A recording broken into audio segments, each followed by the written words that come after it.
So they said 1:30 or 1:30 where they're at. So what time is it now?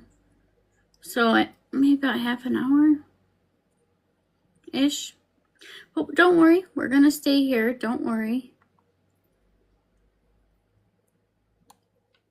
What are you guys thinking? See, now these parts of the mask, these aren't clear because it's not pushed down on my skin. But everything else is clear. I'm going to leave it on for a little longer. It's almost completely see-through. That's when you take it off.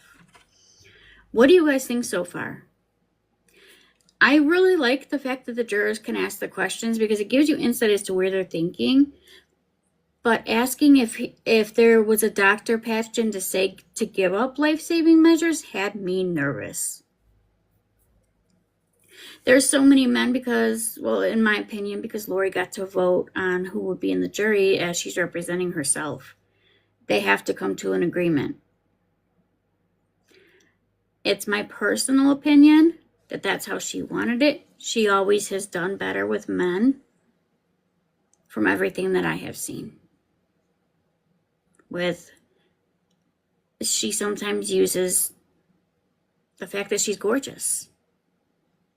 Thank you, Kate. Yes, she manipulates them. She really does, and she's a master manipulator, in my opinion. This last one was the prosecution. The one before, that was Lori. That's who you see on the screen right now. I'll put her picture back up again. Lori. And this trial is, yes, I saw someone ask if this was for Charles, and I said, yeah, it is. Let me give you guys another look at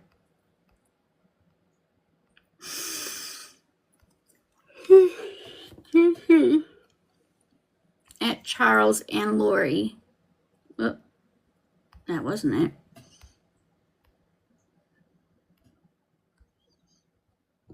Let's go with that one. There you go. Better picture or better look at Charles since I'm in the way. The thing about reviving, they didn't call 911 for over 40 minutes. Since they didn't call 911 for it was 47 minutes, I believe is the exact time. I could be off by a minute or two, give or take. That is a really important time because during that time, they had access to the phone, to Charles's phone. So all the messages that they were sending back and forth, all the text messages and the emails and stuff, they had access to them. They could wipe off what they needed to wipe off, and they did. They did.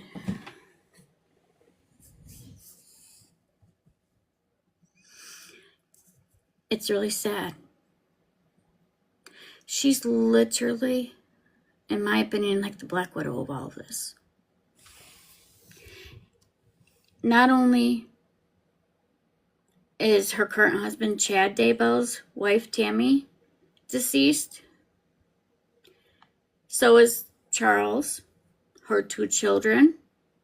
Now, her husband before that is also deceased, but they're saying that's of natural causes. Her brother, Alex, who pulled the trigger here, is also deceased. Yes, she's had multiple marriages.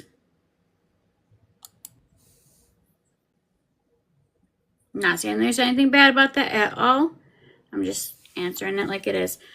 Since we're on lunch break, I'm just going to check our headlines and make sure nothing big's happening while we're sitting here watching the trial.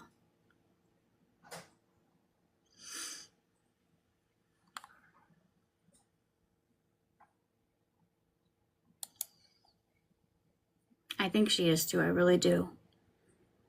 Really, really do.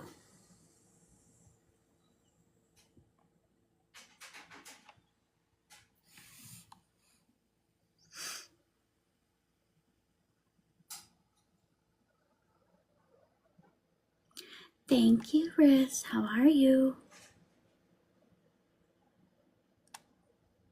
I'm trying to pick my favorite moment so far. There's a lot of them today.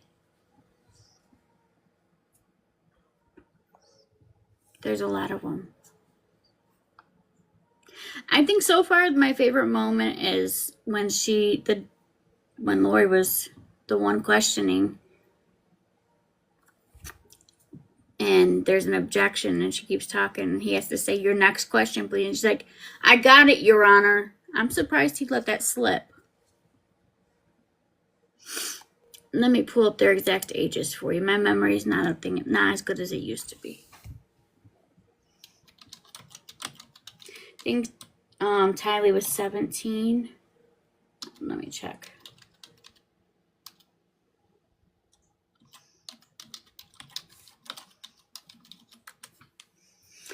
Now, JJ is their son through adoption, and that is Charles's great nephew. They adopted when he was a baby.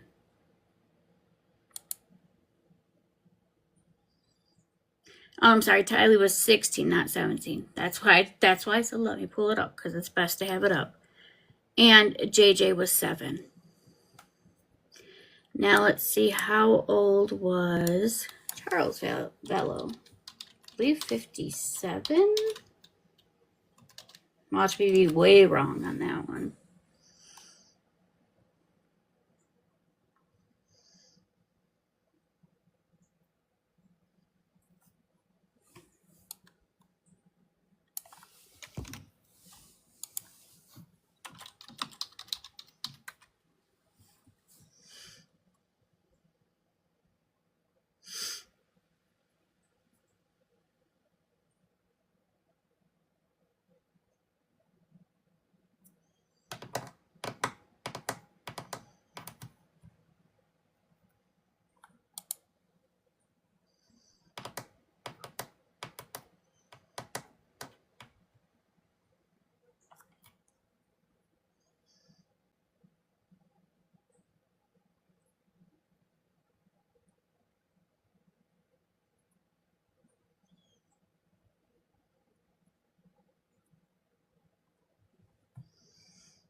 Thank you for the follow, Tracy. This happened in, was it 2019? Yeah, February of 2019. And I'm just Googling this to pull them up so you could find them the same way.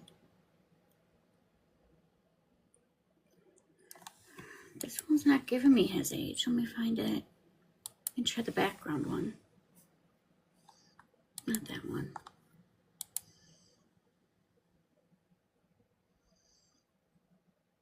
That's Chad. I didn't say Chad.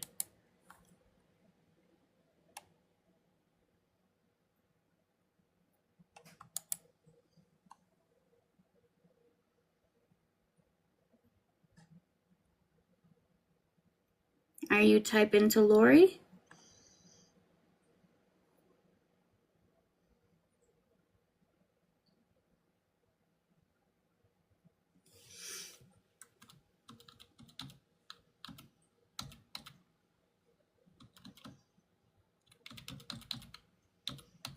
He was 62. Thank you for the follow, Kayla. He was 62 when he was unalived in 2019.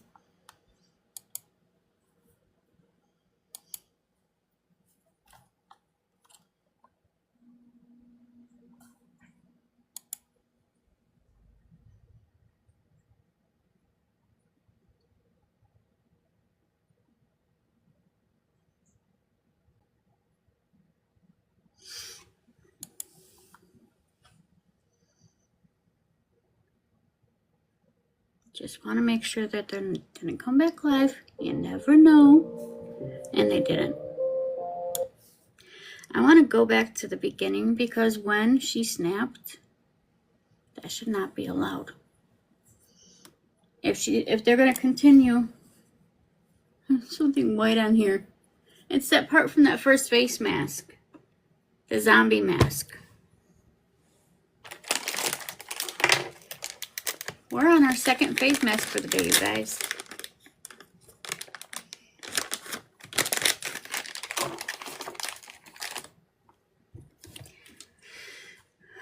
I want you guys to see the part where she snapped.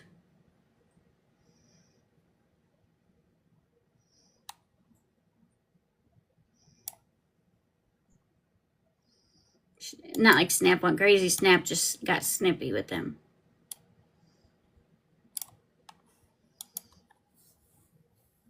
Yep, they're on lunch right now. I did put yesterday's opening statements on my YouTube. It's under the same name. The link's in my bio. But it was good opening. It really was a really good opening. Well, for the prosecution, I mean, not so much Mrs. Daybell.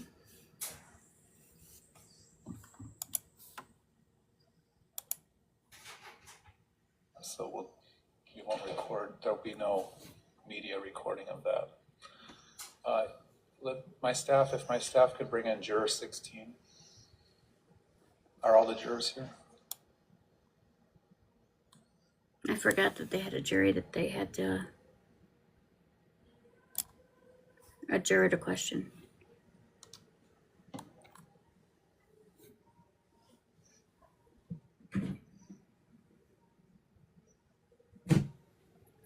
I believe it is, yes. Yes, it is, because they were going to do these two cases together, but she didn't want that. But yeah, her first one was Idaho. These two are Arizona. Thank you for the follow, Casey. And like I said, guys, I did do their opening statements on my YouTube. I am uploading yesterday's live after the opening statement, so the first witnesses. What? This is Lori Bell of Daybell. Proceeded forward, saw the patient on the floor to the right, proceeded to the patient to start an assessment. And just so we're clear, they're on lunch right now. We're reviewing the witness that she had right away this morning because they're on lunch and just because. And then Captain Keller had already come in. I'm pretty confident, yes, he would have been quicker getting off the truck and inside. And so you did your assessment, and then what? My assessment revealed that he was unresponsive, no pulse, no breathing, so I would have started CPR, started chest compressions. Did you do that with his shirt on? I would have lifted that out of the way so I could find the proper landmarks. We don't know, Nana. We don't know. We want to know, but we don't know. They didn't tell us. So you had said that you saw that there was 2 gunshot wounds. Is that correct? Yes. And then you saw that through the shirt? Or how did you assess that when you first entered? That's my question. Once I'm doing CPR, I can see 2 bullet holes Court in the TV, shirt. long crime. I can see that on the chest and on the abdomen. I can see the wounds as I'm looking at the chest and doing chest compressions. Okay. And then he had on what color shirt? I wouldn't have recalled other than, I guess, the But they're video on lunch yesterday. right now. I think it was a dark colored shirt I think we saw on the screen. And so you had talked yesterday about the blood being more blood on chest, not pooled around your knees, right? Is that correct? Correct. And so You are welcome. with the dark Thank you shirt, for was it following. hard to see the blood? I'm kind of trying to see what you saw when you entered. I remember seeing blood on the chest. It wasn't, I remember not seeing blood on the abdomen. And there were holes in the shirt, 2 holes in the front side? I would, best of my call, yes. Okay. And when did you cut off the shirt, and how does that procedure work? I continued doing CPR, chest compressions. One of my other colleagues would have cut that off. And knowing that the shirt maybe is potentially evidence, that's why I said to her, don't cut through where the holes are. So she could have cut down the side instead of on the top of the body.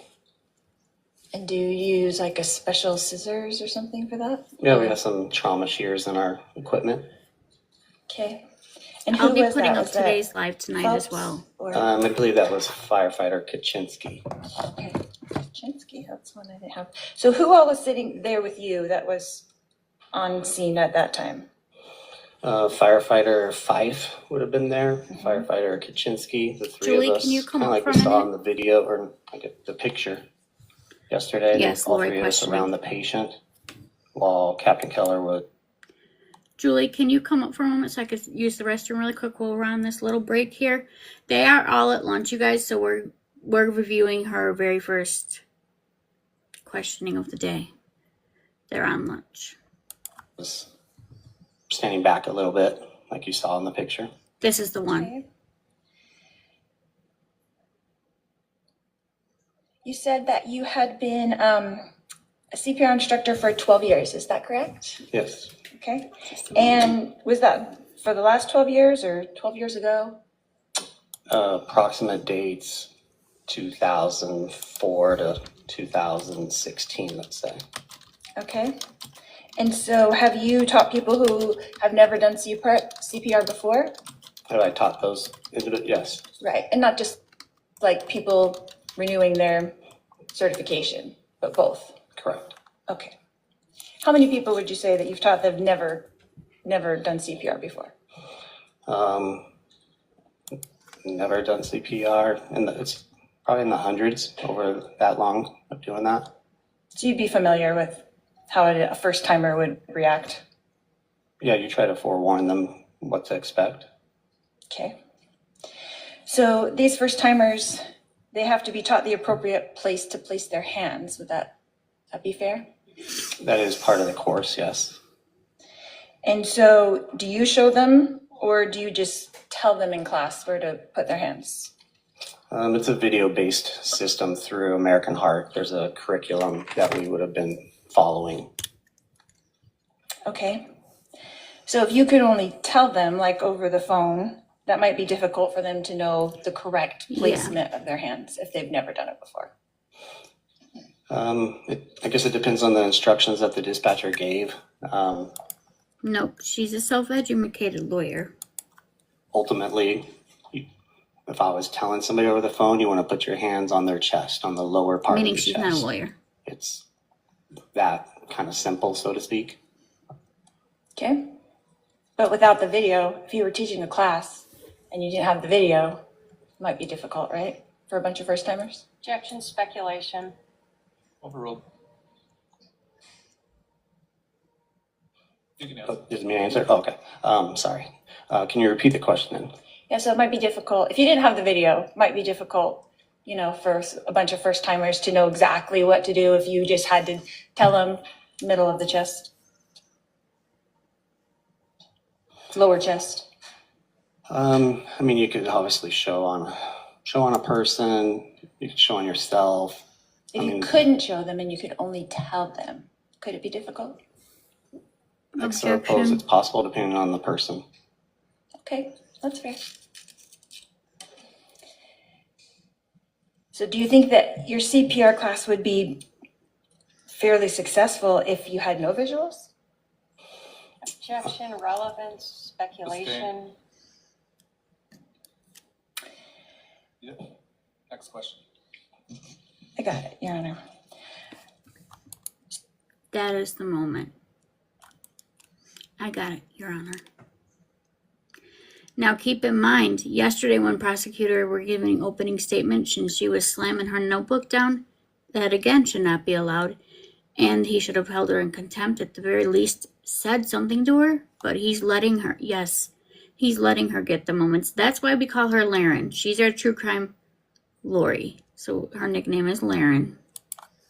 So if a person had never done it before and was just told how to do it, is it possible that they might not be acquainted with where to put their hand? Acquainted. It's possible. And it would also be possible that they might not do it properly. That could be possible too. And right now, Lori when you're Daybell. teaching CPR, and I didn't say you are teaching right now, but if you're teaching a class, are they just doing percussions now? There's no breathing in the mouth, is that correct? It's going to depend on the level of the class. As far as the lay rescuer, people that have never done it before, that's just want to have the training. It's evolved and we're teaching compression only. That is a form of CPR now also, just doing chest compressions. And how long do you teach to do that for? How long of a period before you take a rest or? Well, it varies depending on if patient is an adult or a child. There are different guidelines that American. Guys, they're on lunch, so we are going back over the first witness she had of the day. Jamie, are you in here? Art offers. So in those courses, they're getting to learn information for adults and children and infants also. Correct. Get the right. lines all up. So for an adult, how long? Like 30, 100, 150? It's been a while, so just wondering. With an adult, they're all. We So got our they need to call educations in for here help today. right away also. So that's a factor. Are they alone? Is somebody else able to call? Can they call, put the phone on speaker, start, while talking to 911? And then they would just keep going until help arrives. So there's no timing, like you take a 10-second break, you just do compressions? Not for that type of level of CPR, there wasn't. Okay. So it's helpful if you had someone there that you could like take turns, like I do 100 and then you do 100, because it's kind of exhausting, right? Objection, compound question, relevance. I'll sustain that as the compound question. You can re-ask the question ask it in a different way. Go ahead. Well, I guess that question would be a question that's better for Lori. She's the one that's asking the questions. We don't know why. We can only make an assumption. And my assumption at this point is she's trying to shift blame again, as she has done several times. So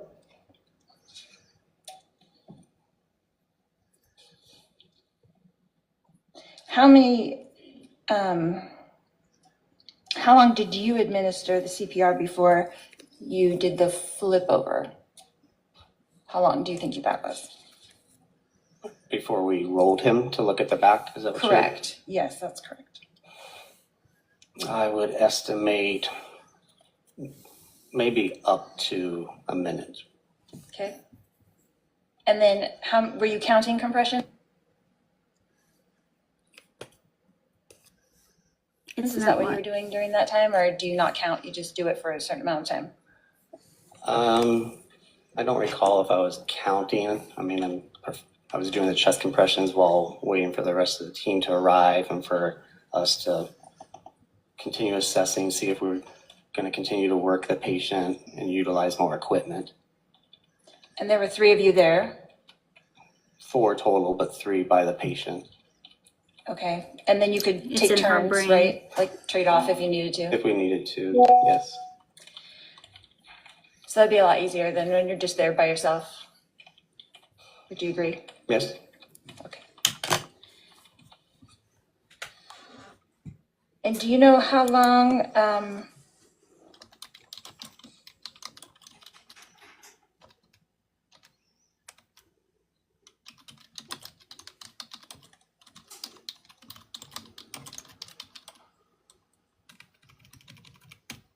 after the rolling over did you started doing compressions again? Is that correct? Yes. That's what I had. Yes, I believe so. And how long did you do that for? I would estimate maybe upwards of another minute. So maybe 2 minutes total? During that sequence, yes.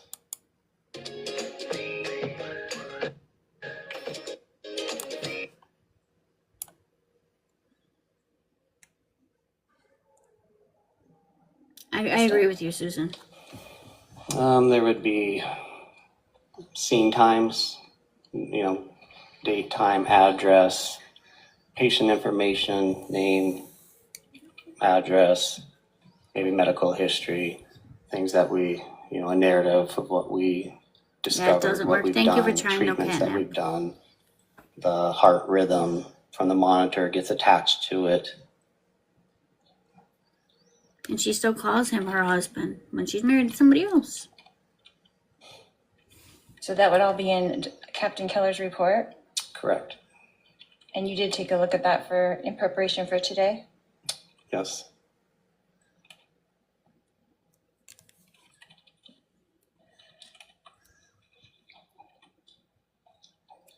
And did you write a report regarding this incident? No,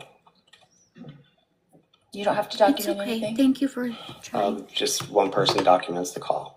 So for all of the people that were there from fire? Correct. Okay. So that's the total report, is you just give your input to him and he puts it into the report? Correct. And that's the same for the other two firefighters that were along with you? That's correct. Okay. So they don't have their own individual reports as well? No. Okay. And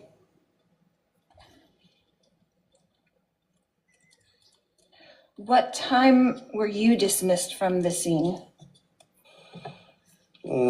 I mean, we probably only remained an additional 5 to 10 minutes. The chart would have that time. I don't necessarily have it by memory. So how long were you at the scene total? Like, If I had to estimate without looking at it, I would say approximately 20, 25 minutes. okay. And then you were like the driver of the truck, right? Was that your responsibility? So you Correct. drove in and then did you drive out as well? Correct. Okay. So if you guys arrived around 8:41 or something like that, then you left around 25 minutes later? Would that be accurate? I guess when I was giving that estimate of like the 2025, I was even including like our dispatch time from the time we're dispatched driving to the scene. So if you're wanting to know actual on scene time, it might be closer. Instead of the 20 to 25, it might be more of a closer to 20 solid. Like 20 minutes? yeah, Okay. And is that typical for a call? it can vary Hi, Kendra. depending on How the are you? calls. Okay. So what other things did you do in that 20 minutes besides administer to the patient? So I'm including in that time while we're staged around the corner, I'm doing okay. Thank you. waiting for PD to arrive, then for PD to clear the scene, for us to drive to the scene. There's the time with the patient, and then there's going to be the cleanup afterwards. Removing our equipment, going outside. Maybe the equipment needs to be cleaned, restocked, ready for another call. So when we drive away, we're ready to respond to another emergency and then drive away. Okay. So when you were done with the patient and you were going through that procedure of cleaning, were you in the house or did you exit the house? We'll remove all of our stuff and we'll go outside, typically to the front bumper of the fire truck. I'm going to check And then and what see do if you they're do? live yet. We have cleaning chemicals on the truck that we could get out to, 1:54. I just need to double check. We don't want to start late. Nope.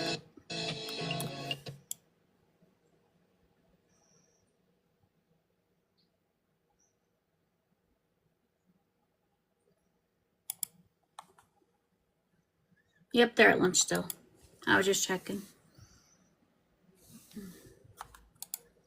of those things to be ready to respond to another call. Okay. And while you were out front, did you see Alex on the curb? I did think see about- somebody on the curb. They waited 47 minutes for Or- 911. We I don't remember if he was on the curb or standing, but I remember seeing somebody with an officer or officers. I don't recall how many people might have been together. Okay. And did you converse with those officers at all during that time? I don't believe so. I don't really remember conversing with any officers on scene. That would have been more Captain Keller, charting, documenting, kind of getting information from them. He would be able to answer that question. Okay. So did you, I'm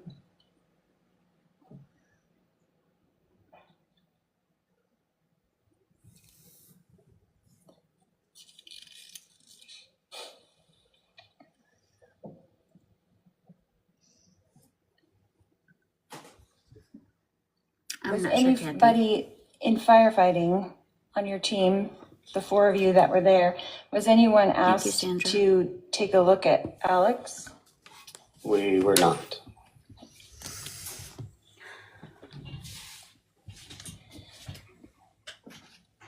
Let's see.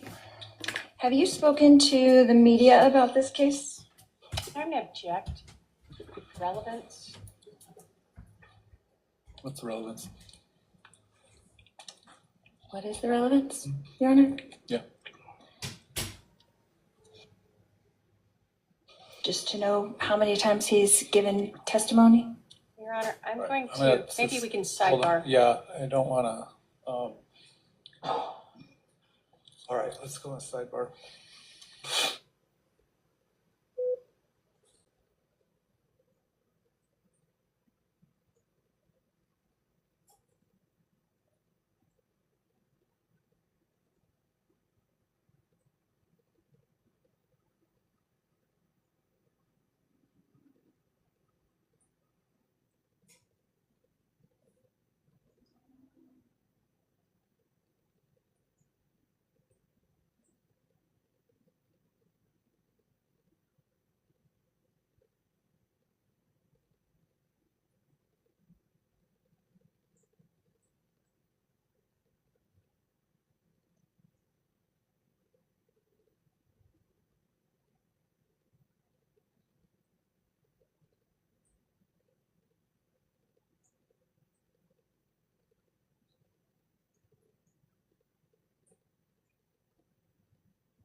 Hi, Binksy. Oh, thank you, Sandra.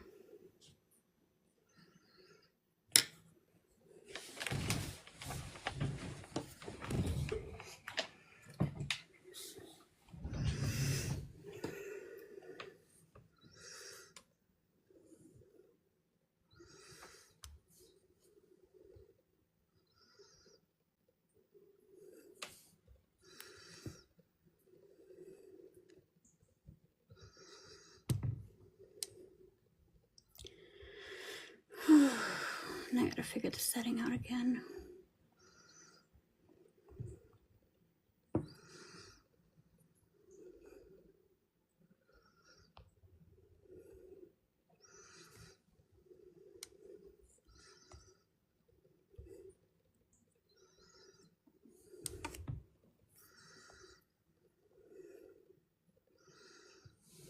It's just gonna have to be this way, you guys, for now.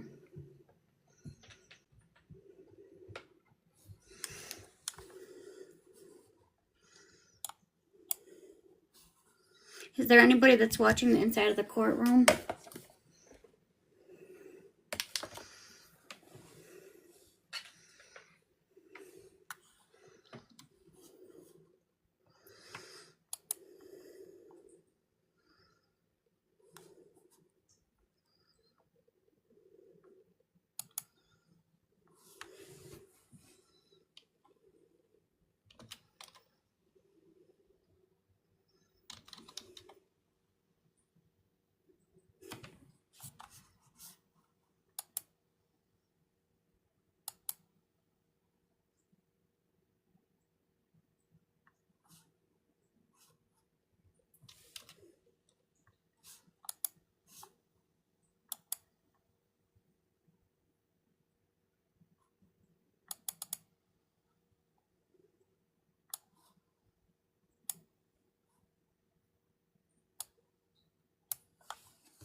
believe it should be any minute.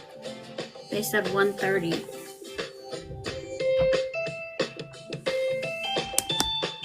Let me drop this and see if disconnecting it and reconnecting it help.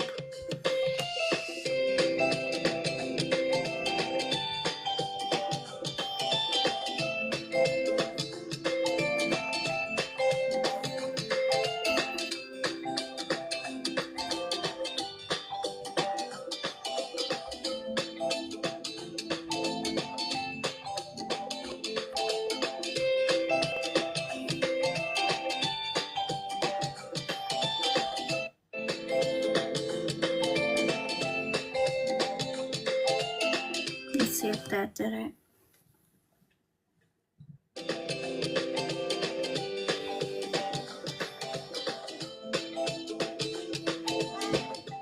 Nope.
Technical difficulties.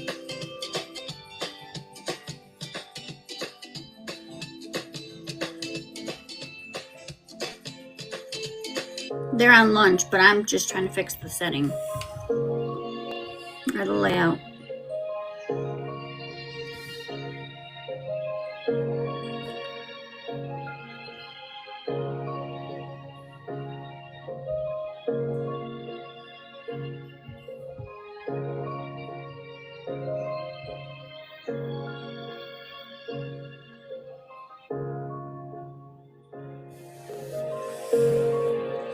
There we go.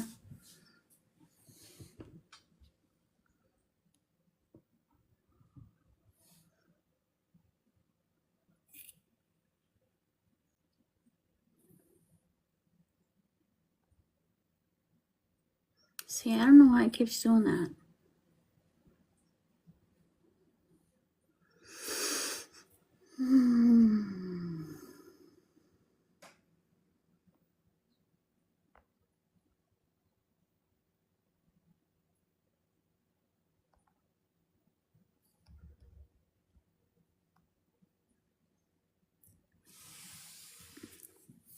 I broke it again.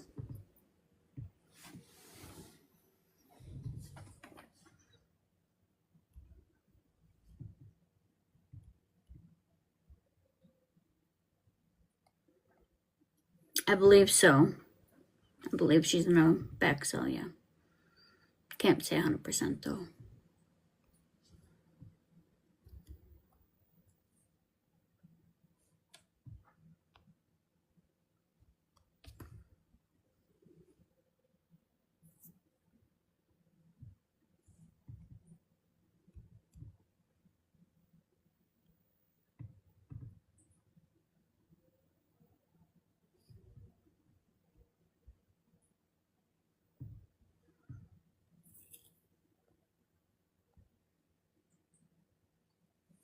That's gonna have to be good enough, guys. Good morning or afternoon.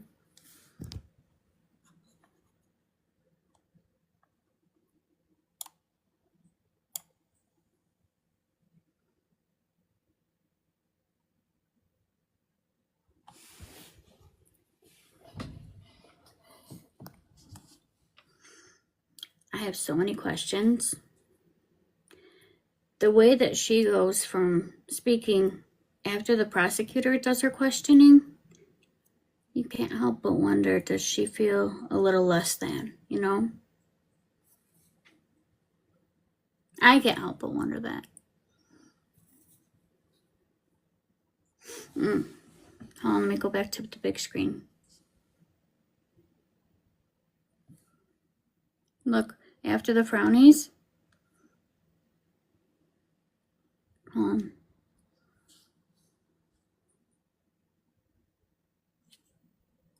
Why does my face look like that? I look like I have the zombie mask on again. Fix that.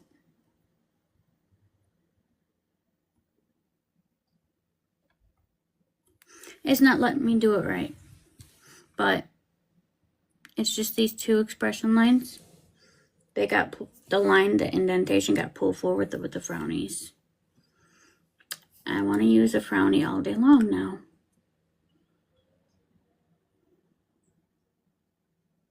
Crystal, she's had a lot for us in store so far today. A lot. She's not slacking. She's not slacking one bit.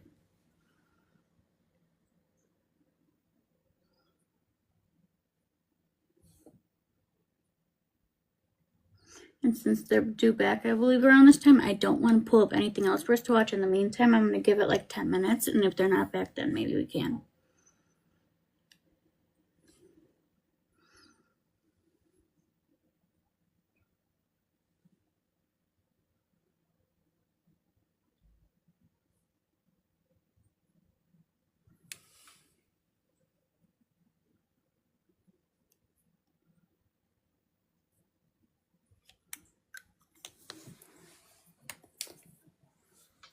She's already snapped at the judge once today.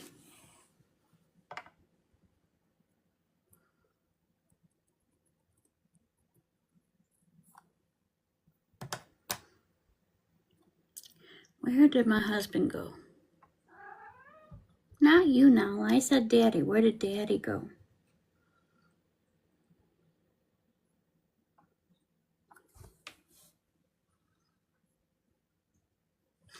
Yeah, she's already skating on thin ice. But like I was saying before, if they don't start calling her out on that, she's going to keep on.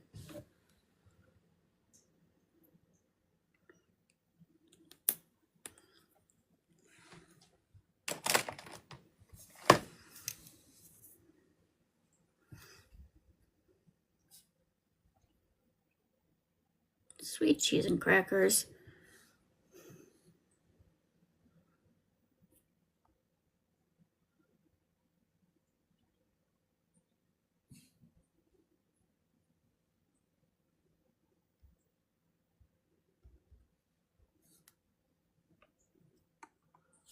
Thank you for the follow.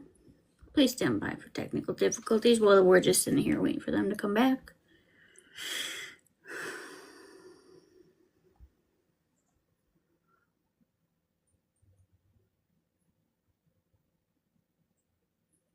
I did like the mask, yeah.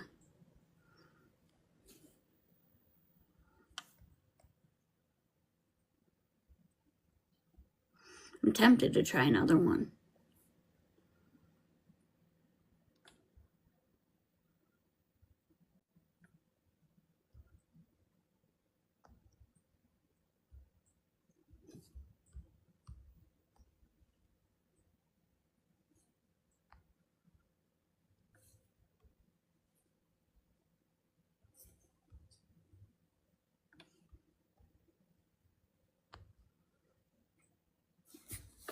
Finally got it.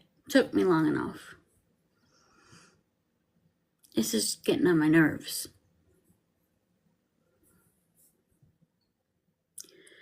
We're just playing the waiting game. I don't know how the hell I keep messing that up. You'd think I would remember how to fix it from the amount of times I've messed it up.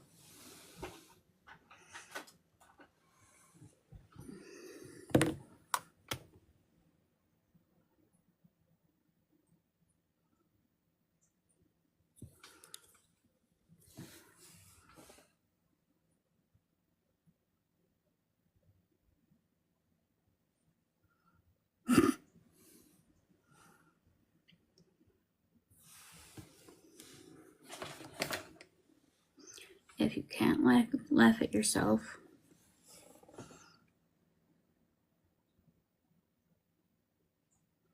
I did it halfway up my eyelid.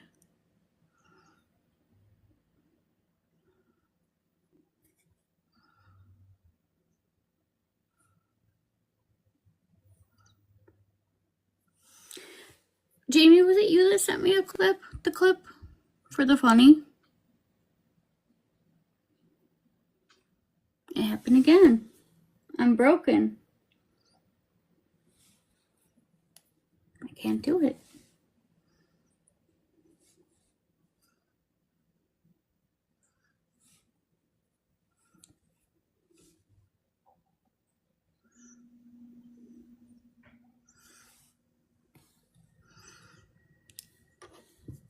Okay. Let me see if I can pull it up.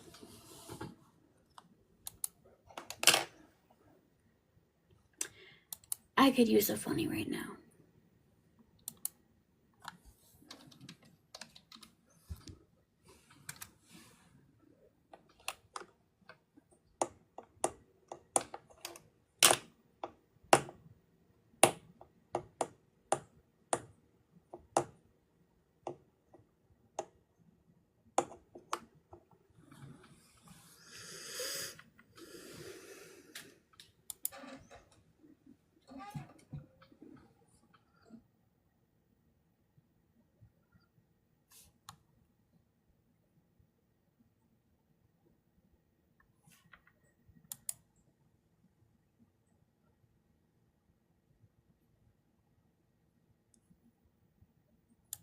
Okay. You know how sometimes we play funnies? Jamie found us a really good funny one.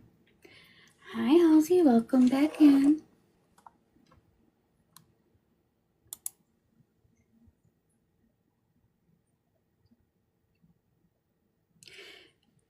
Yep, they're on lunch right now, though.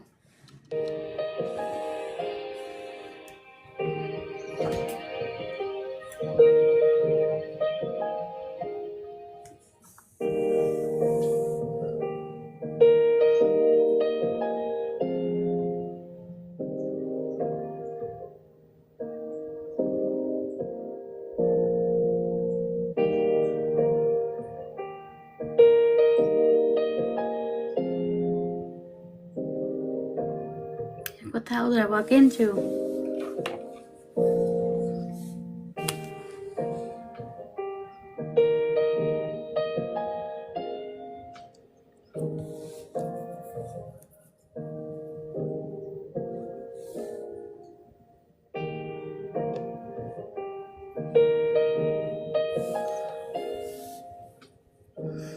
Yeah, I was gonna say that too. I don't remember this being the music when we listened to it last night. Wait, hold the hell on. I'm such an idiot.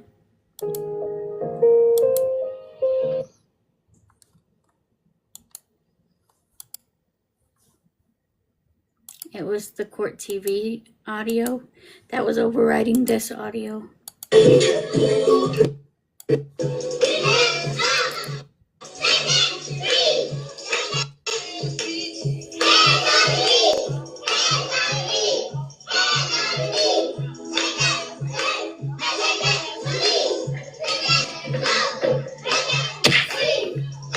I forgot about that one.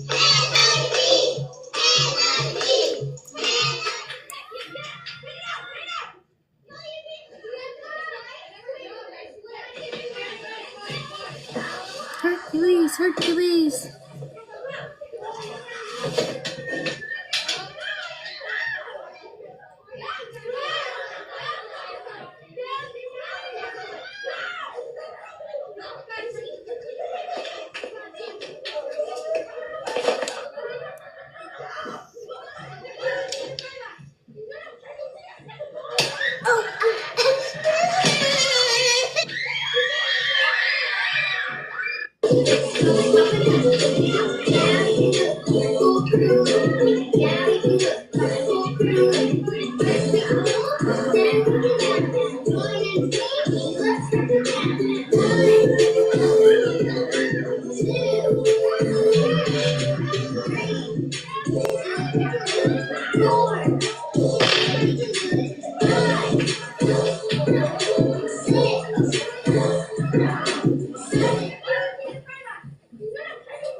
I missed this one.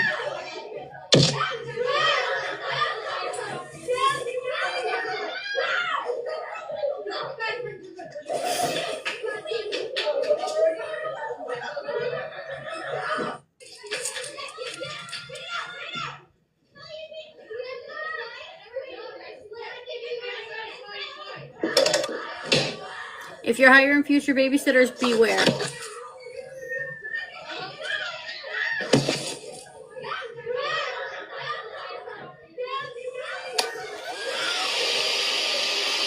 I like this one. Aww.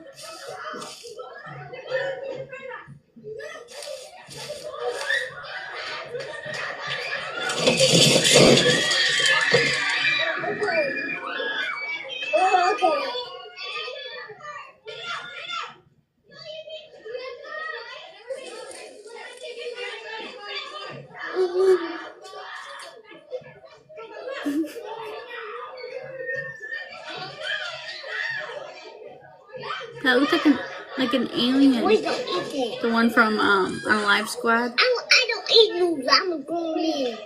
You're a grown man. Okay.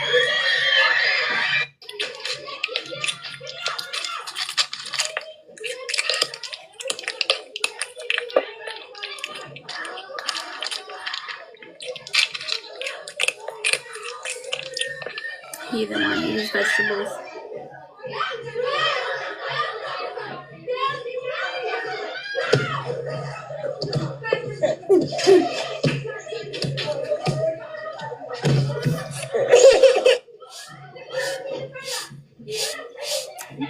Like you stole it.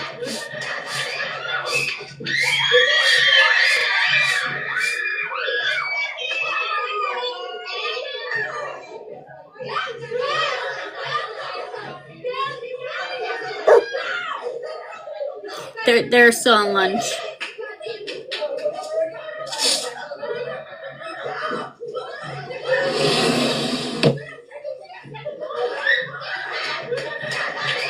You're welcome.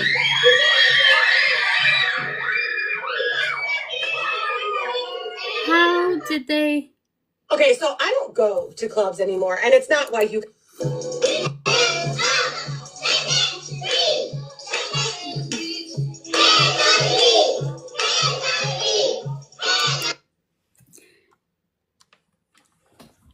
I needed that one yesterday, so that was a good one. Thank you. Yep, still on lunch. I lost my husband.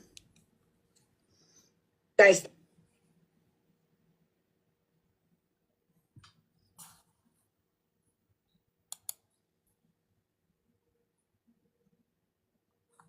Let me try to refresh the tab. That noise makes me nervous.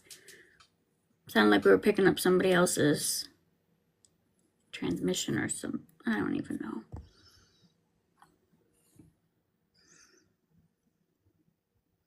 I've got Lori eyebrows today, don't I? Mm-hmm. I do have Lori eyebrows today.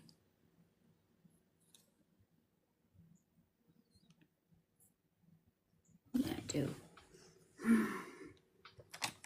I thought we had an agreement.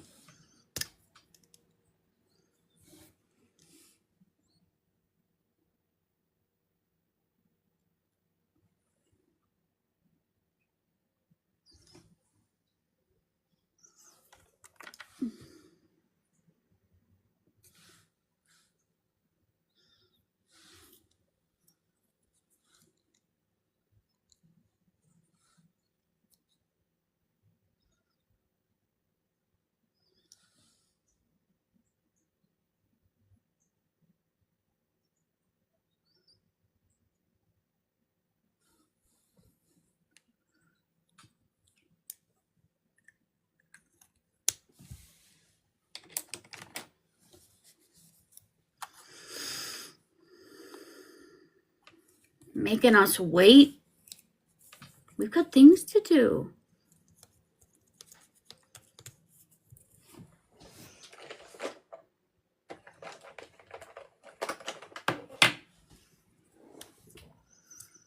That one lady cracked me up coming in here yelling at me saying, if I have to hear you say unalive one, I'm like, girl, I don't even like saying it.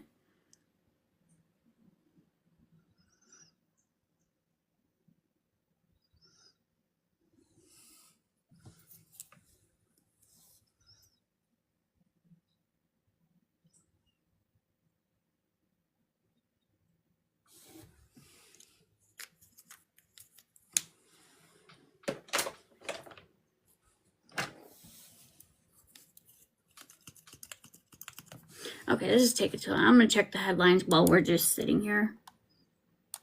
Don't mind me. Why can't I get that? Oh, I can get it off the screen. I did not know that.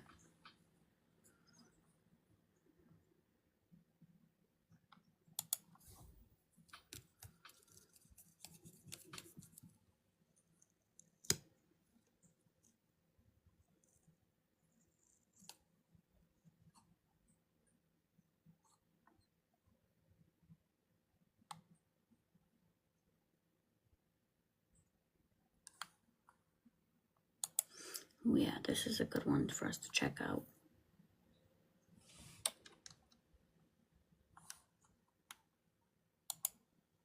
When Lori Vallow's brother, Alex Cox, shot and killed him in 2019. No, He and Lori were separated at the time.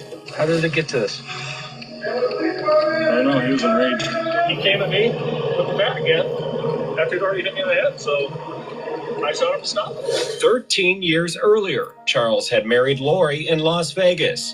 During their marriage, they had adopted his grandnephew, JJ. In 2014, Charles, Lori, JJ, and Tylee moved to Hawaii and ran a small business on the island of Kauai.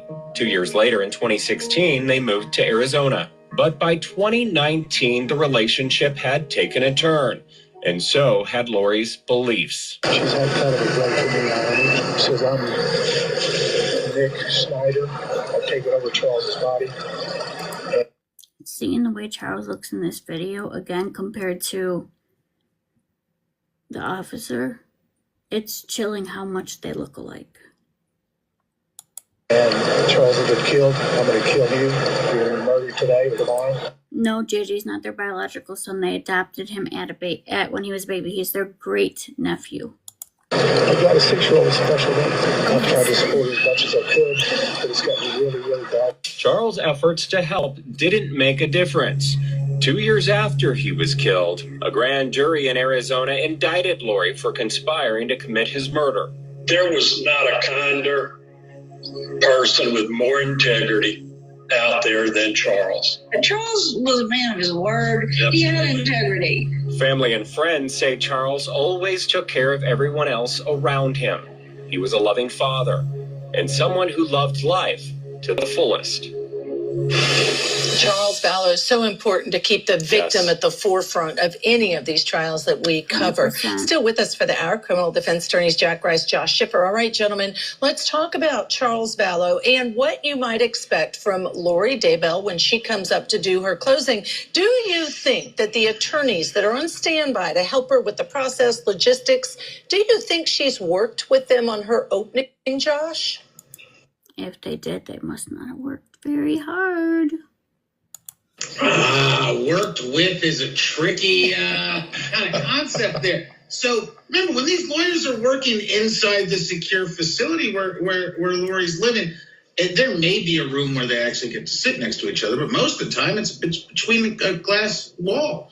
And we know that Lori has bucked up at her prior standby counsel, has been clear she wants to do this herself. And there's very specific ethics that assigned support attorney has to abide by. You have lots of rights in America, including the ability to say, I'm going to do this myself. And I'm afraid that's what we're going to see. How was that again? I swear we got to that lunch break hour. I'd be right. I bet I would have fallen asleep right along with you guys if I didn't have to be here. But yeah. Let's see if they're back yet, guys.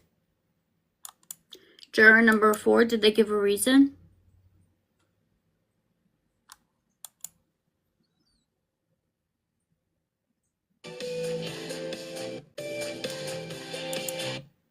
If you know and you want to come up and tell me, you can come on up. Okay.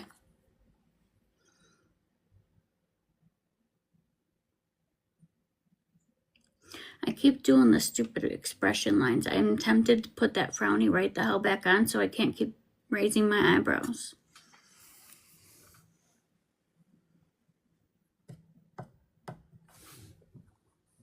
Do, do, do, do. Oh, Susan, where was that plane crash?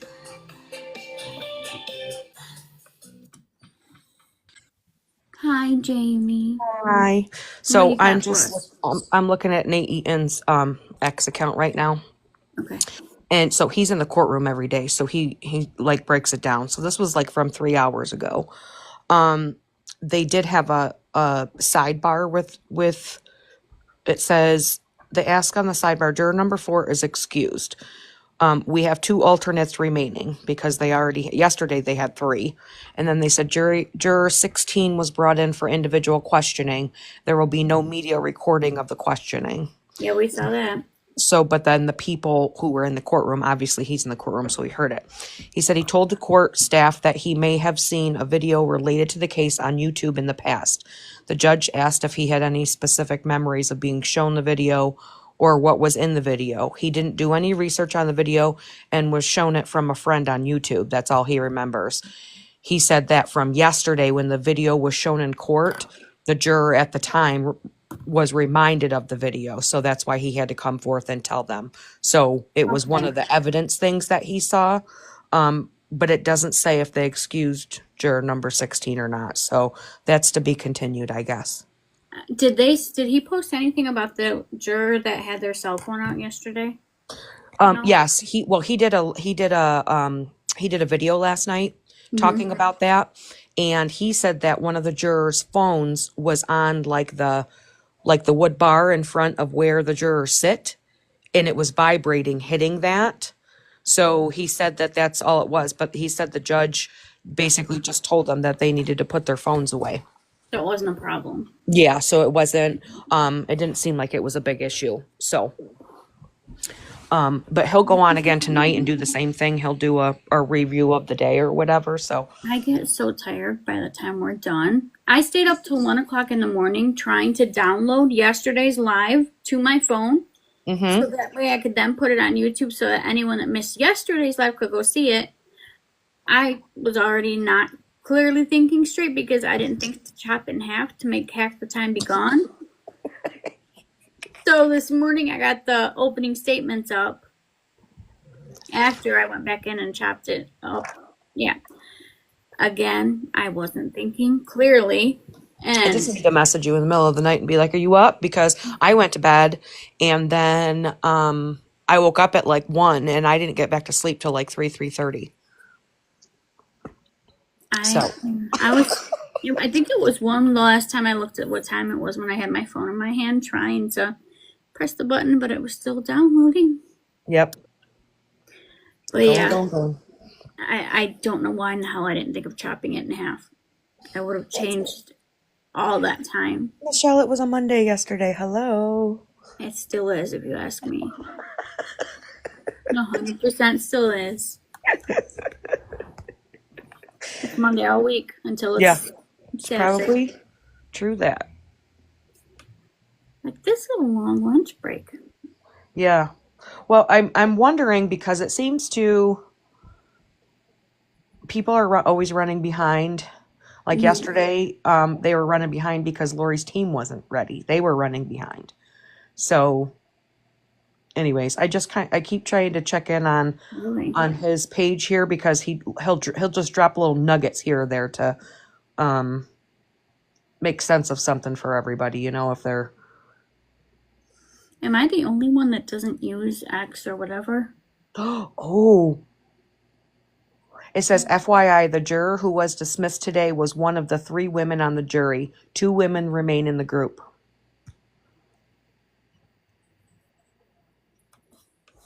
Now that's funny. Can you message him and say we'd like to know details? Well, he breaks it down, though, so he gives you little nuggets, so I almost feel like I'll just have to watch tonight and see what he says, because these are all from today. So he's talking through the jurors, and he usually goes back and addresses those things. So, oh my gosh, that's funny. Well, but I'm wondering, too, I think what we know the why she was alternates let are. go. I don't think they said what the alternates were, did they? All I know is it's 13 men, 3 women. I think we know exactly why, and that's that Lori doesn't want any women in because she thinks she could use her looks and her charm. You're losing that, sister. You're losing it. Am I worse? Okay, so they did keep that juror on the jury. The one that they were questioning about him seeing videos. They kept him on? Yes. It says they asked, the video was suggested on YouTube. Juror says it was an algorithm type thing. Trina has no follow-up questions. Lori has no questions. Judge tells the juror to go back in the jury room. Boreski says he's inclined to keep the juror on the jury as he doesn't have independent or additional memories of the video. Trina K agrees to keeping him. Lori has no objection. The jury remains. Let me ask you a question. Do you think that the reason Lori is doing things like slamming her notebook down and being snarky is because she wants him to call her out publicly in front of the jury? I don't think so. I think that if it's not going to come out of her mouth, it's going to come out somewhere else. Because I think, I mean, we've seen little snippets of the snarkiness and some of the questioning with people, but I feel like she's so used to, you know, if she's like when she had her interviews and stuff like that, she's so used to just being able to speak out loud and say what she wants and give an attitude if she wants to. And I think in here, she's got to keep herself in check. And I think she's really struggling with that. Oh, 100%. And I think what also is adding to that is that the prosecutor is really intelligent and also a blonde female. Yep. Beautiful woman. I just find it fun. I mean, it takes me back. Like I told you about my ex's trial, and it was like everything that, because he represented himself too. So every question that he asked, it was like objection, like the prosecution was objection. And my brother was sitting in the courtroom and he said there was over 200 objections.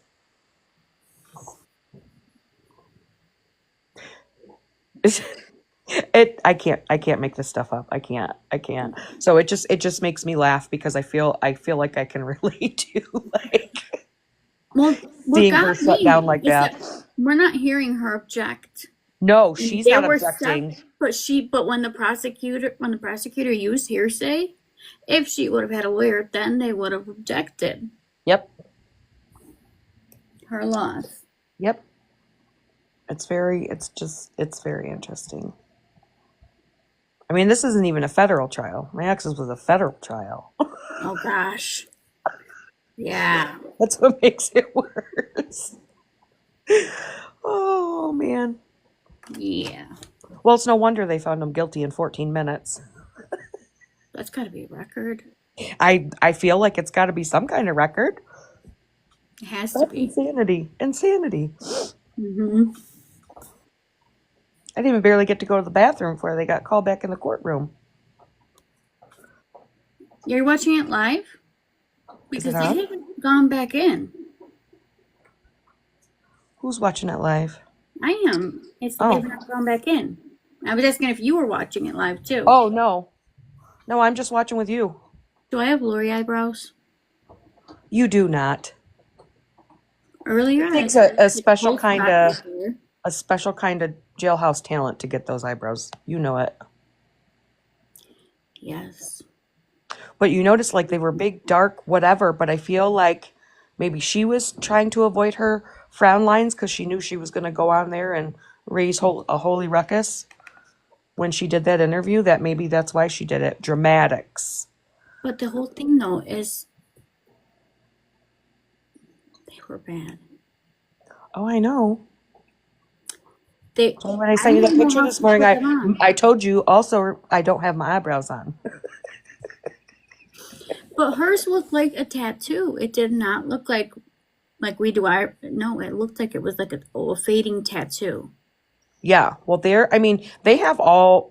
have to get very creative when it comes to the makeup what they use to create their makeup, their eyeliner, and all of that kind of stuff. They've got. I've heard some very creative ways of how they put that stuff together. Well, think of how she gets her hair so curly. Yep. Did we ever figure out? I was so tired last night that I totally forgot. Did we figure out, does she have I extensions? feel like I was listening to a podcast and they thought that at one point they said that she was able to get bleach, but I feel like bleach would definitely, that could be a weapon. Yeah, it could be So a self-unaliving tool. Yeah, so I don't see how that could be possible to do that. I don't either. But they do have people who do salon type stuff in there. You know what I mean? Like people that cut hair and all of that are inmates. Tattoos, but here's the question. Have you ever gotten any eyebrow or eyeliner tattooed? No, I wouldn't. Would you ever? No. I've even seen that microblading and I'm like, nope. I thought about getting my eyeliner tattooed on my top lid. I don't have any tattoos at all, so I've thought about a lot of tattoos, but I just don't do it because I'm a chicken. But yeah, I thought about doing that, and then I was like, I wonder if we could do eyebrows, and then I'm just like, never mind. Have you seen the microblading that they do? I don't really understand that. Hi, Donna. Okay. How are you? So essentially, it's quite similar to tattooing, like your eyebrows. Like, you'll have to look up a video just because I don't even think that I can explain it very well, but I would look up a video on it. But essentially, they do like small tattoos, like with the lines. They look really good on people that I've seen that have had it done.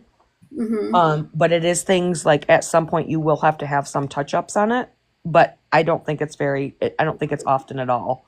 Like, I think it lasts for like a long time. Some things I'm getting ready to look up right now what they could have in Arizona.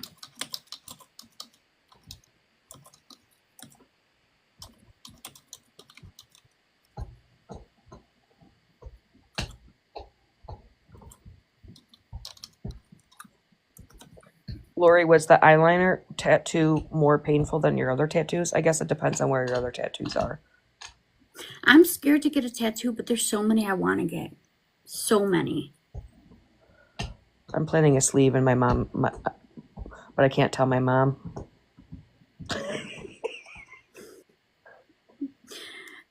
If I ever get a tattoo, it's probably going to be IMO stamped right in the middle of my forehead, nice and big. So that way no one has to say it was not, in my opinion. Okay, in Arizona, inmates can buy commissary items such as snacks, hygiene products, stamps, stationery, clothing, and electronics. There is a monthly limit to $200 to $300 on how much inmates can spend. Let's see if they have a menu, if you will. A menu. Yes, commissary. Show us commissary.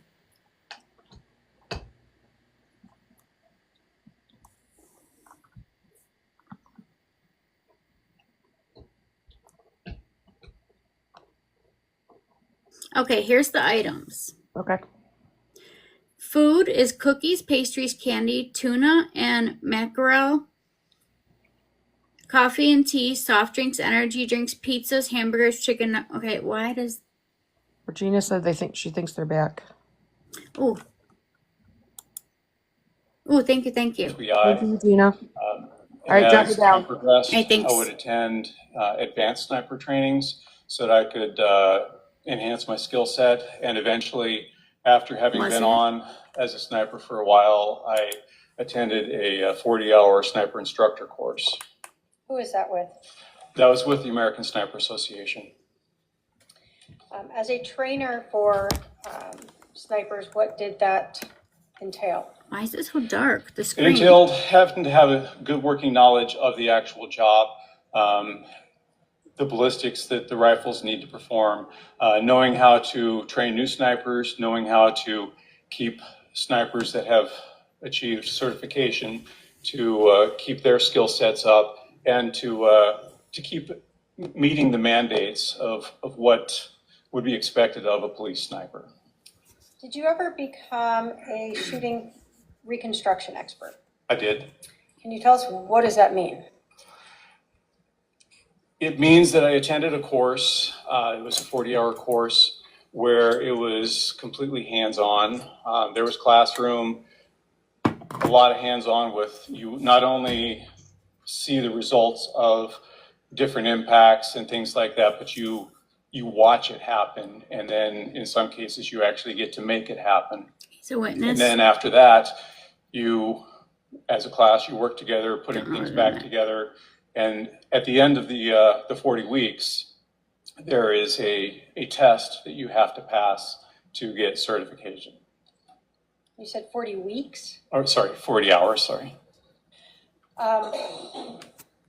So what does, I guess, shooting reconstruction mean, if you had to explain that to us? It means being able to take information from a scene and being able to put it together to reconstruct as best as possible or humanly possible what happened. For instance, you have bullet strikes. In some cases, you can actually get a good angle or ballistics information so that you can backtrack it and get an approximate area where the shooter had to have been. In many cases, you can help articulate. I can go back.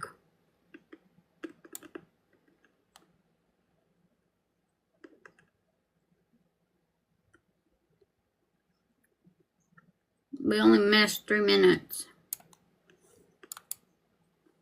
There's regular off. Can you talk to us a little bit about your training to become a SWAT officer and what a SWAT officer does? Okay, SWAT officer. So there are many jobs within SWAT. There's regular officers that typically will do entry. There's some that specialize in breaching, some specialize in grenadiers, and then we also have the snipers. So I was cross-trained to do the regular basic entry officer stuff, as well as I became a sniper, and eventually I became a sniper instructor. Conspiring to unalive her husband. What kind of training did you have to go through to become a sniper and sniper instructor? So the sniper training was a basic 40-hour course. I attended that with the FBI. And as time progressed, I would attend advanced sniper trainings so that I could enhance my skill set. And eventually, after having been on as a sniper for a while, I attended a 40-hour sniper instructor course. Who is that with? That was with the American Sniper Association. As a trainer for snipers, what did that entail? It entailed having to have a good working knowledge of the actual job, the ballistics that the rifles need to perform, knowing how to train new snipers, knowing how to keep snipers that have achieved certification, to keep their skill sets up, and to keep meeting the mandates of what would be expected of a police sniper. Did you ever become a shooting reconstruction expert? I did. Can you tell us what does that mean? It means that I attended a course, it was a 40-hour course, where it was completely hands-on. There was classroom, a lot of hands-on with you not only see the results of different impacts and things like that, but you watch it happen, and then in some cases you actually get to make it happen. And then after that, you, as a class, you work together, putting things back together. And at the end of the 40 weeks, there is a test that you have to pass to get certification. You said 40 weeks? Or sorry, 40 hours, sorry. So what does, I guess, shooting reconstruction mean, if you had to explain that to us? It means being able to take information from a scene and being able to put it together to reconstruct as best as possible or humanly possible what happened. For instance, you have bullet strikes. In some cases, you can actually get a good angle or ballistics information so that you can backtrack it and get an approximate area where the shooter had to have been. In many cases, you can help articulate whether information given to you was factual or if the information given to you was not. And this is very handy when there are no witnesses and you only have basically the person saying what happened. Is there any type of certification process to be a shooting reconstruction expert? Yes, at the end of that course, I had to successfully complete a test in order to get certification. And when did that occur? That was in, I believe, early 2017. Who is that through? Who puts that on? It was with Michael Haig, his company. Who is Michael Haig? He is part of a duo, father-son duo, that have become quite renowned for their ability to do ballistics and then teach it and train other people with it.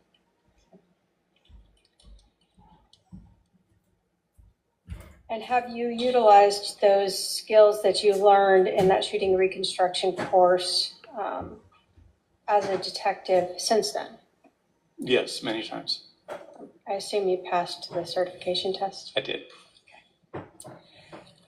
So on July 11th of 2019, were you working as a detective at that time for the homicide unit at the Chandler Police Department?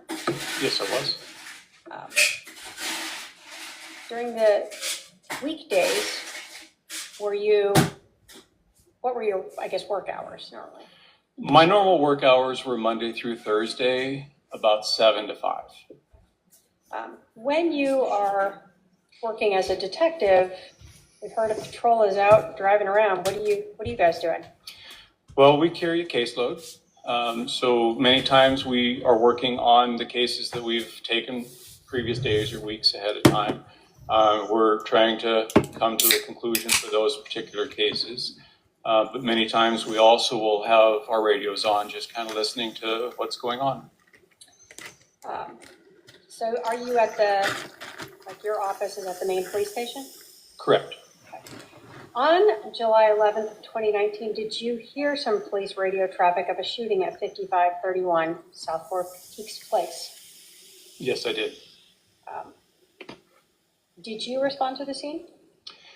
After collecting some equipment and putting it in my vehicle, yes. Is that normal then for detectives with homicide to go out to the scenes? For the unit at the time, yes, it was. Can you describe for us what the scene looked like when you arrived? There were police vehicles around. There were officers that had established a perimeter. Some crime scene tape was already put in place. And they basically had frozen the scene. Do you recall about how far away this scene was from the station where you were located? 15, 20-minute drive. When you arrived there, were other detectives arriving? How does that work? There were several of us that had self-deployed, and we were in various stages of being on our way there. So other detectives did arrive. How do you decide which detective is going to do what at a scene when you all just show up there? Well, a lot of times it's just a matter of who speaks up first saying, I'm going to take case. If it's after hours, then the person that's on call will usually be the person to do it. But if it's during regular business hours, it's kind of like a little wrestling match to figure out who's going to end up taking it. What role did you get? I got assigned the scene. Okay. What does that mean to be assigned scene? So the scene work, assigned scene, means that you're responsible for making sure that the scene is processed properly, accumulate whatever evidence is necessary, report back to the actual case agent your findings so that they can stay aware of how things are transitioning and being learned, and then they can start making informed decisions on what the next step is going to be. Do you do that alone or do you have help? It depends on the scene. In this particular case, I had Detective Duncan along with me.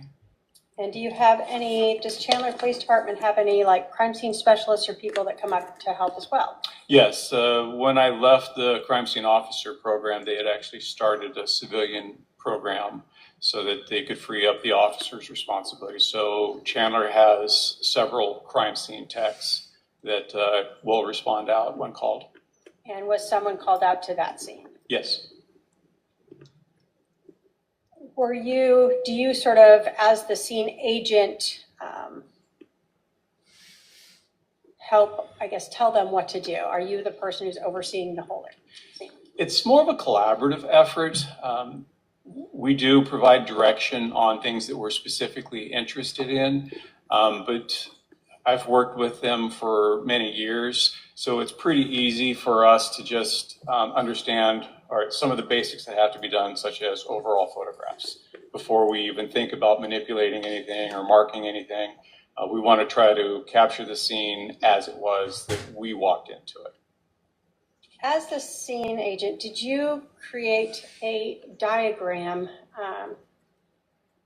to just reflect what the scene looked like? Yes. And is that to scale? It's not to scale. It's close, but it's not to scale. Your Honor, if I can have my paralegal approach with Exhibit 5. She's playing a role, in my opinion.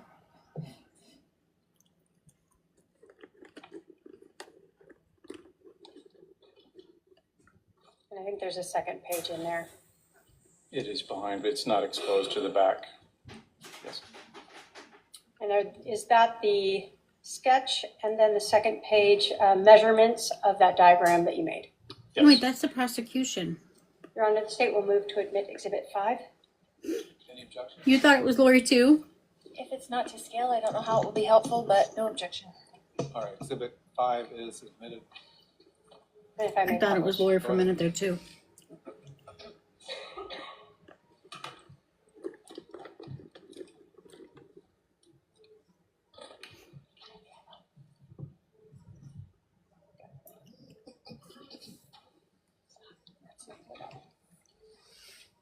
Okay.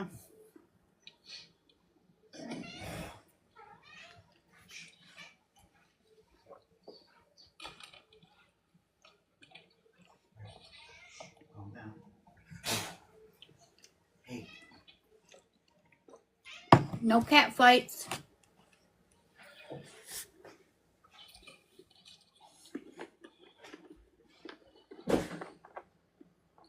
Oh, we might use the one behind you. All right, can I have the detective? She may as well be. There you go. Okay, so this is Exhibit 5, the first page. Is this sort of an overview of the entire residence as well as the items of evidence that you collected? That is correct. So we understand where we see these little yellow placards. What do those indicate on your diagram? On this diagram, they indicate the items of evidence for that particular room. And then do they each have a number associated with them?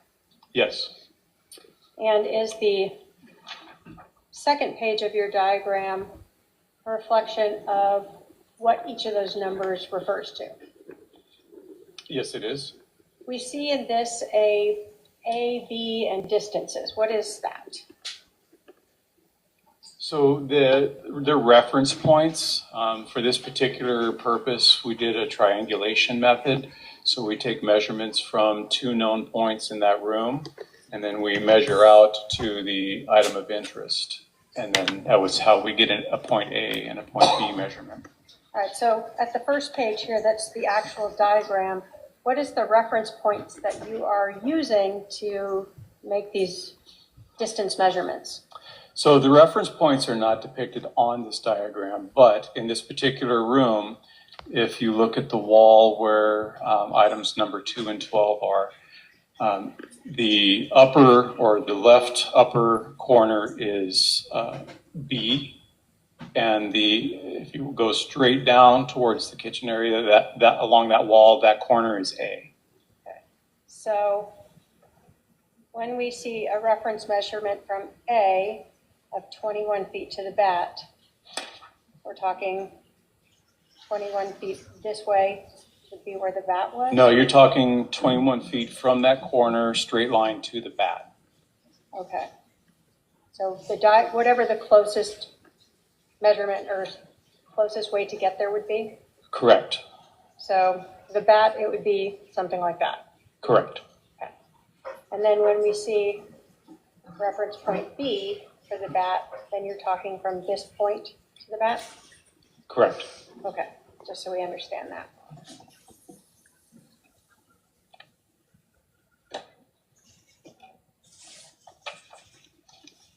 When Chandler Police Department goes to a scene like this, do they utilize any type of photography system to help better document a scene so that you can see things more clearly sometimes than with photographs alone? Yes, depending on the scene, we would use a system called the Lizard Q. What is Lizard Q? It's, in essence, a 360-degree photographic system that you set up on a tripod inside or wherever your location is, inside, outside. And you start the process, and the internal computer for this system specifically takes a set number of pictures where it's overexposed all the way to underexposed and the images in between. And it does this at various locations along the path to create enough overlapping images. And then those images are stitched together and actually create a 360-degree sphere of the scene. Did you have to get trained on how to use Lizard Q? There was some training involved, yes. If, again, my paralegal can approach with Exhibit 139, we can take a look at that.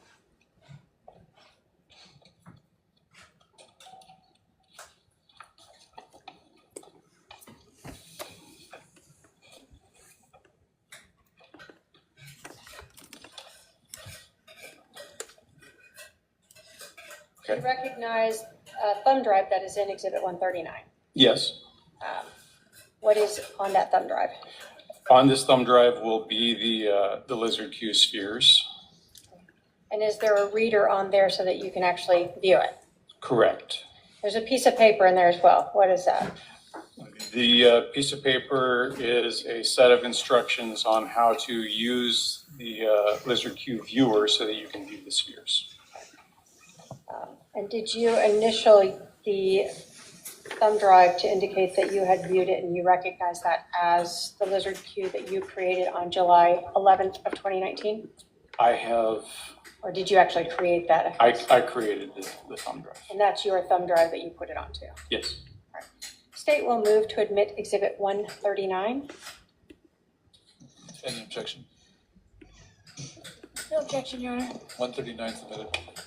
Judge, at this point, might I ask the witness to come down here to utilize the Lizard Q? I can sit at the table, but it needs to be put into a computer to do that, and I don't think we can hook it up there.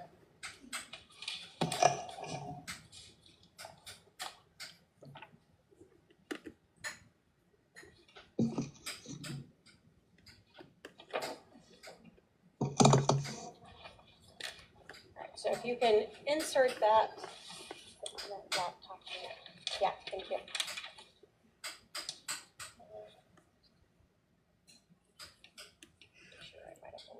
I don't know that I'd be comfortable down there with Miss Vallow Might have to there. log into Or my Miss computer, Daybell. sorry.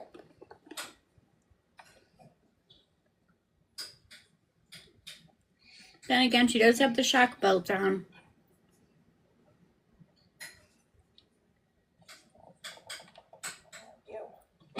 Thank you.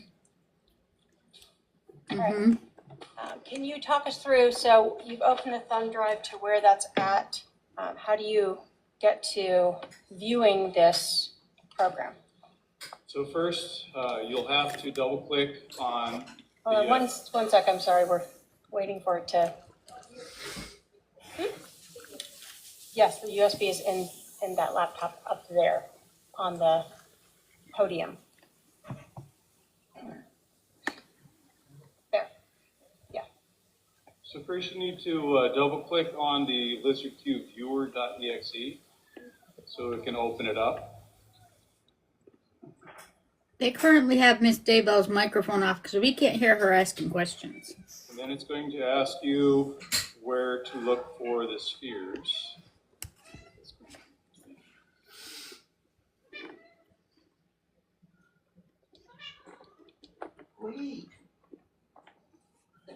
And then you just double click on Give her a the nip sphere nip. you choose to open Then up, give her a nip nip.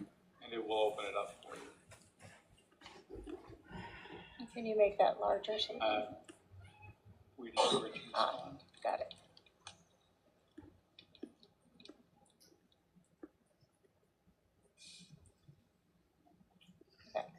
Hi, Dragonfly. So once you have the sphere open, you want me to just... Yeah, if you can just tell us how to work that first, and then we'll ask a few questions. So once you have the How are sphere you? open, if you press the left mouse button, you can actually move the images around. Thank you. Without depressing the mouse button, you can zoom in and you can zoom out with the scrolling wheel. If you depress the right mouse button and use the scrolling wheel, this will darken or lighten your sphere. Thank you, Nikki. It will give you the ability to look outside as opposed to just the photographs washing it out normally so you can see inside. With this particular program, you can open up multiple windows, but you'll really only be able to view one at a time, but you can go back and forth between them. So for this sphere that we're looking at, we see Charles Vallow there, correct? Yes. And then there's some white cards that we see around the room. What are those? Those are 3x5 cards that officers have dropped in the scene. A lot of times they'll do that to help identify to detectives items that they observed and to be a warning to other officers to watch out for these items as either moving through or exiting the scene. Is the Lizard Q program then used prior to the scene being documented? And let me say this. We saw in your diagram, Exhibit 5, that there were little yellow placards or numbered items. Is that something that's actually done in the scene? So we were looking at the bat, for instance. Correct. So in this particular moment in time, we just merely left it with the placards there. Again, it was attempting to capture the scene as we as an investigative unit found it. There can be times that we'll do this first and eventually go through putting evidence placards down and then maybe do another sphere showing all the evidence placards. So would it be fair to say that this is done to document the scene prior to police going through and maybe digging through areas to find potential evidence? Right. It's much like when we do overall photographs with the 35 millimeter camera. This is just another enhancement of that. For this room where we see Mr. Vallow, do we have two different spheres? Yes, in this particular room, I did a lower sphere, and then I raised it on the tripod that you can see in it to another height, and then I did a sphere there. So we have a program that we can combine those and make it a measurement sphere. So we could do measurements linear, not to and from the camera because of its limitations. So what is provided here is without measurements. That is correct. And without anything being marked yet. Aside from the 3x5 posts. Can you show us the lower level sphere as well? This is the lower level. Okay, then the upper level one, sorry. Thank you for the follow.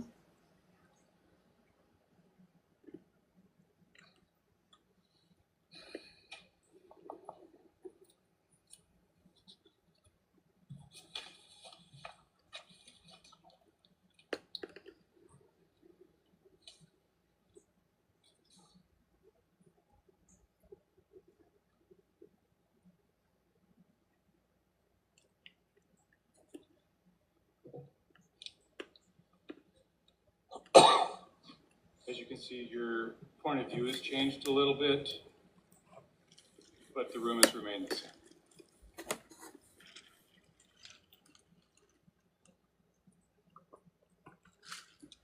And that's all using the same initial placement of that tripod, but just moving the camera height up higher or lower? Correct. The tripod has the ability to elevate to the platform that the camera's actually on. Thank you. Connor, could I have the witness go back to the, thank you. I'm gonna turn this for now.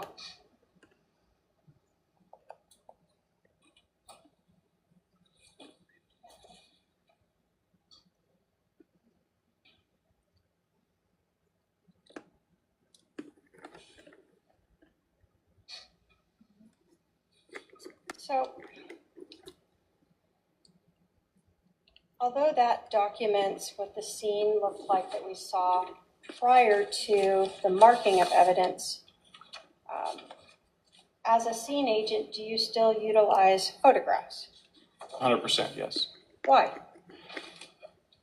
It's just an added fail-safe. The lizard queue can, if you do the lizard queue, then you're restricted to just the view from where that camera is at. When we do overall photography, we actually move around and get it from different perspectives. This is just another tool in the ability to show what the scene looked like. Did you also photograph rooms? I don't know if you guys can pick up on it or not, but you just heard, well, I just heard Lori mumble under her breath to her person next to her, "Oh my gosh, she's not happy." Where the lizard queue was not used. Yes. When you photograph a scene, what is the process for that? I'm not sure I understand. Sure. When you enter a scene as a scene agent and you are looking at one like this, do you just go into the room where this person is and just photograph that area and that's it? No, we would photograph the entire place to document it. The lizard queue, because of the volume that it takes and not necessarily information that would require the setup of a sphere, then we will just stick with the crime scene photos for those particular rooms. Okay. So I can have my paralegal approach with exhibits 6 through 138. They really need to tell her that we can hear her through the microphone. If we could hear her, the jury could hear her. You can look at those and let me know if you recognize what those are photographs are.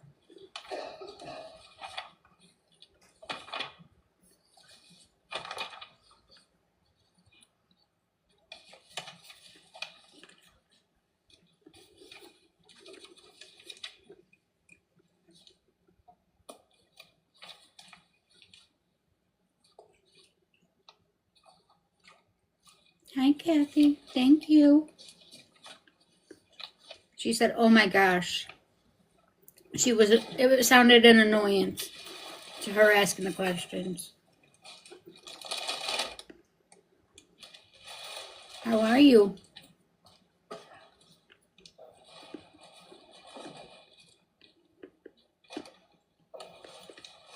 Thank you for the follow, Nikki.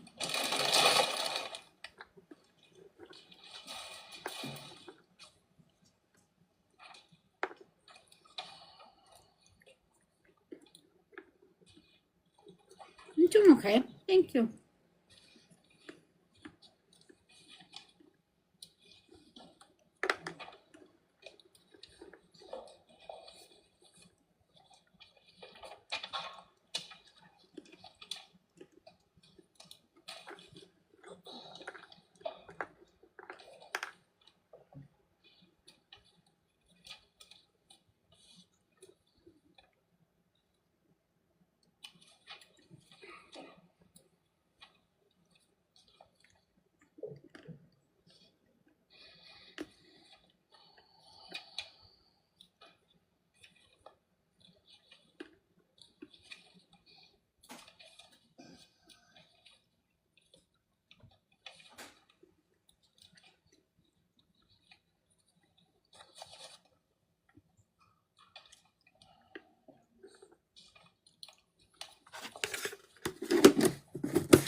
They're putting the evidence in to be seen.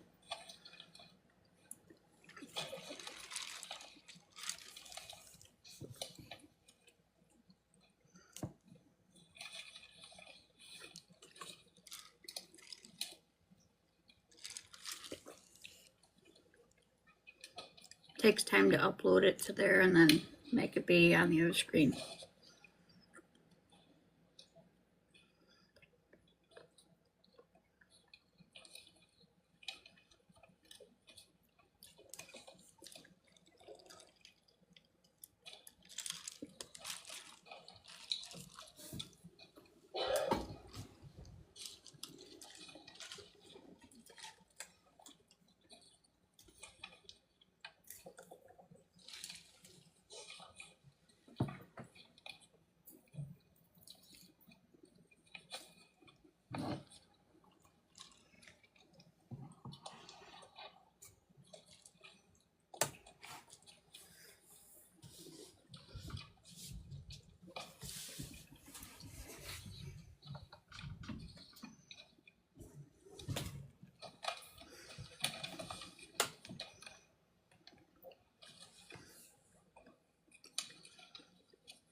Aaron, are you still going outside to burn?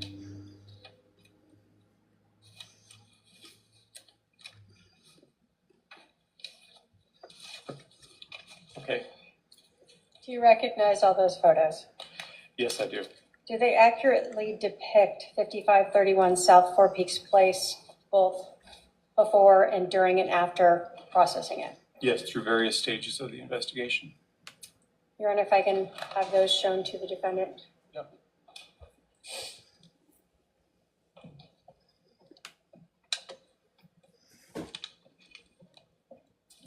Now, Detective, when you guys are processing a scene, in addition to photographing it, are you also looking for items that you may want to collect and actually bring back with you? That's correct. Can you talk to us about what procedures you use to collect and impound physical items of evidence that you're going to take with you? Sure, it depends on the type of physical evidence, what the circumstances of the offense are. So the type of collection method can vary, but inevitably we'll identify it first, then we'll document it with photographs, and then we will come up with the plan that we're going to recover the evidence. And typically on scenes, I like to work in a particular direction collecting evidence. Others have their own method, but that's the method I typically use. And then I work along with the crime scene tech, and we'll go through exactly what we talked about. We'll have the overall pictures taken. We identify things that we believe are going to be relevant. And then we'll, for identification purposes, we'll usually affix some form of evidence tag, a marker, things along those lines. Not all items are actually taken. Some are actually just documented because it's impractical to remove certain things, such as a slab of concrete or something like that. So depending on the situation. So after it's documented, first with photograph, placard, photographed again, and then we will collect it. If DNA is an issue, the crime scene tech will be the one that'll take care of the method for doing it, and they will take the protective measures, whether they do gloves, swapping gloves out, or they do face masks, depending upon the nature of the evidence. If it's super DNA critical, then we will pull all the precautions out. In this particular case, it was not DNA critical. Do you still wear like gloves or anything like that when you are collecting these items of evidence? Absolutely. And are you using them and changing them to ensure, for instance, you don't transfer blood from one item onto another? Right, and typically that's what our crime scene techs will do. We will direct the method or the order we're going to collect, and then we'll go through that. And they'll be the ones that'll photograph. They'll change the gloves, place it in the envelope. Typically it's a paper envelope. And then we'll move on to the next item and repeat the method.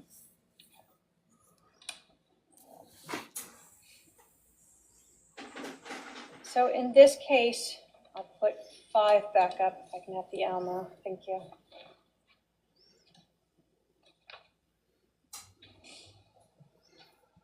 What was your process for how you wanted to go through this home in reviewing, collecting the evidence?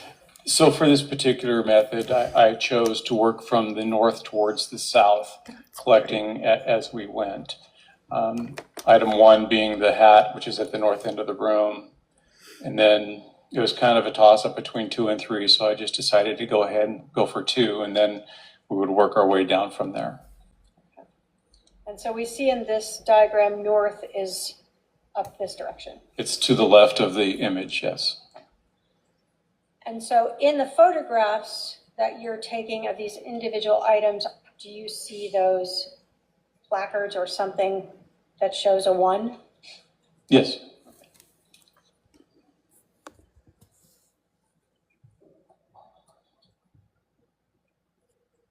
Now you talk about in this that there are scenes where you may have difficulty collecting an item. In this scene, did you actually cut out some pieces of evidence to bring back with you? Yes, and that's why you'll see numbers higher than what was originally in the room associated to those items. When you are processing a scene, do you always know what may be relevant or not relevant? Not always immediately. Is that one of the reasons why the entire residence is photographed instead of just what appears to be relevant here in that one room. Correct. So that later, if Thank you anyone for the wants to follow. look at another room, that's been documented adequately. Right. When you're going through a house, even though you walk in and you see Charles Vallow on the ground there, are you still checking all of the rooms to see if there could potentially be something of evidence there? Well, certainly. I'm no stranger to not having all of the information initially when I show up. So I will go through and I'll look at the residence to see if there's anything that actually stands out immediately. And maybe I'll be able to ask a few questions of whoever's doing the interviews to see if there's any relevance to it. So are you looking for instance, any bloody items? That would be important. Are you looking for any projectiles or anything else that might be not in this room? Certainly. Bullets pass through walls. Are you looking for any evidence that might be related to this individual, Charles Vallow, like wallets or things like that that might have been left somewhere in the house? Yeah, anything that could properly identify who was or may have been present at the time. And that's sort of all those photographs as well. Correct.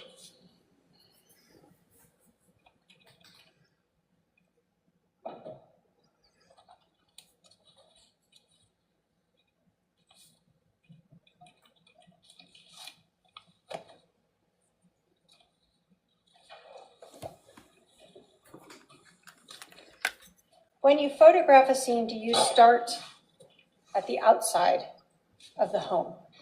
Yes, we will typically start at the outside and work our way in and carefully avoid the items of evidence that have been readily made identifiable.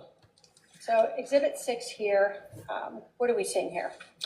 So this would be the front of the residence. It faces west. And we're looking at the main entrance that's just off to the right of the closed single garage door, and that door is open.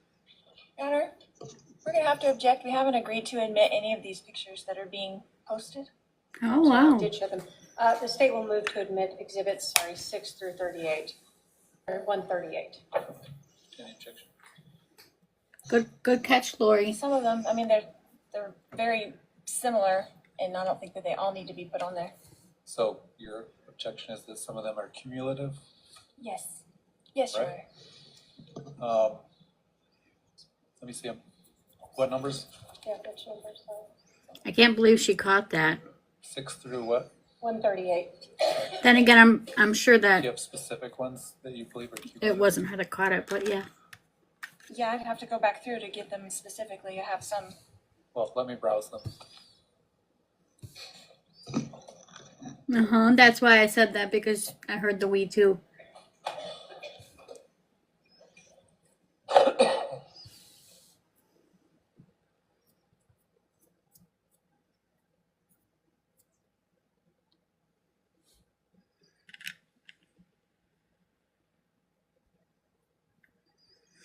My bags from last night are really starting to show now.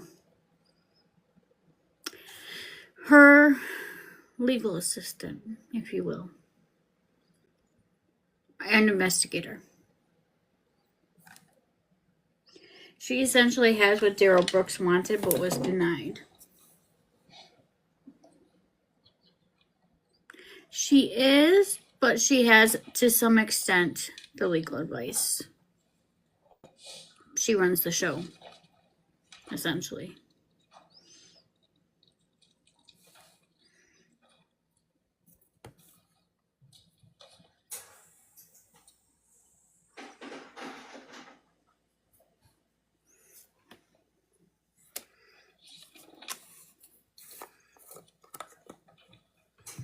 You'll notice when they do show her again, which they don't when she's not questioning, the woman that was her lawyer before is sitting next to her. I believe that's the same woman. And then behind her is her investigator.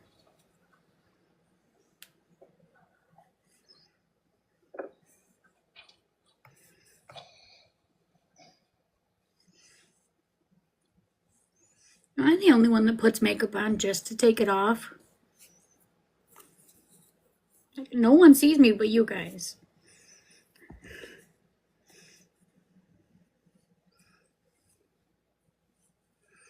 It's therapeutic for me. I guess.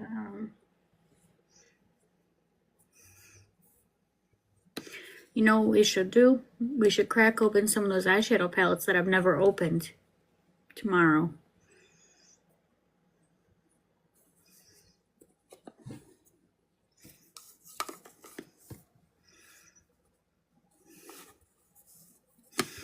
We should do that tomorrow.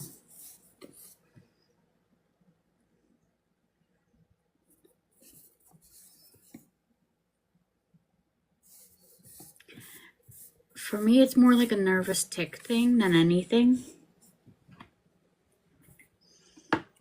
But when you start, for me, being home by myself and actually going and doing my hair, doing my makeup, that helps me to feel like I can get through the day more, if you would.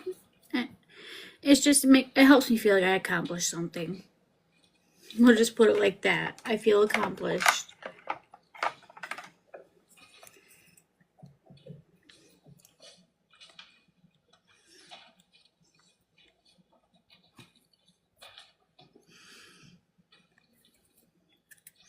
Because if I only did it when I left the house, my makeup would expire. It does boost my mood too. Speaking of, it's time for our mood lamp.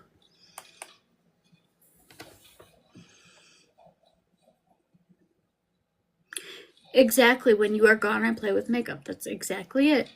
You got that perfectly, babe. Perfectly. Jamie, will you help me find the spot to put this? We may as well contour while he's double checking pictures. What I do is I go this way. Higher or lower?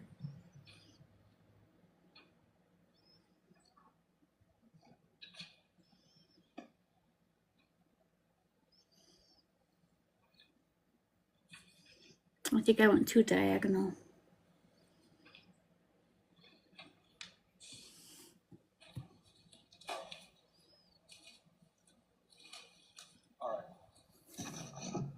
Well, I've reviewed exhibits 6 through 138. While many of the exhibits show multiple pictures of the same items, there's no two pictures that are the same. They show different angles, different distances, different perspectives, and in some cases, the item as it was found as opposed to someone picking it up and showing it from a different angle. So they're somewhat cumulative, but the court will admit those exhibits. They may help assist the jury in visualizing the scene and determining where things were at the scene. Oh, Lord.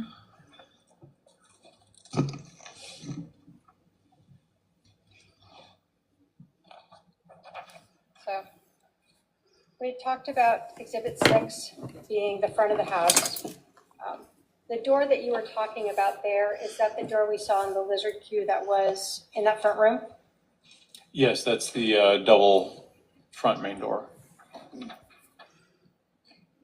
Exhibit 7 I think that's too and low. 8, was that to document a vehicle that was there? Yes, again, to try to do overalls of the scene to show how it was when we got there. At that time, did you know whose vehicle that was? I did not have the opportunity, nor did I run the license plate of it, but it was documented, and I believe later on it was learned. Okay, thank you. But not something you were responsible It's for? right here. I Correct. can feel it. When we get to exhibit 9 and then 10, is this sort of coming up to, I'm going to pull this back a little.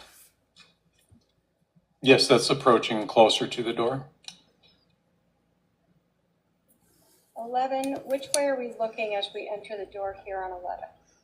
So you would be looking to the northeast, northeast. And you had talked about in a diagram a hat. Is that sort of what we see here? Correct. Okay. Is exhibit 12 sort of looking the opposite way from that sort of vantage point? Correct. Or south? South, southeast, yeah. And does Exhibit 13 show us what the front entryway looks like? Correct. So this image would have been taken from the northeast corner of the main room there. We can see in this then the hat with the placard of 1. Correct. So when we are looking at your diagram, Exhibit 5, and we see the 1, that's what that's referring to. Correct. Exhibit 14, can you tell us our perspective of what we're looking at here? So you're standing in roughly the northwest corner of the room, just down from the entryway, and you're looking south. So we start to see some of those white cards there. Is this before you have added in the yellow placards? Correct. This would have been part of the overall photographic effort. So when we're looking at this house, I'm going to put up Exhibit 15. Can you describe for us this wall here? Sort of, can you go all the way around that? So that wall with the mirror itself is blocking where the kitchen is.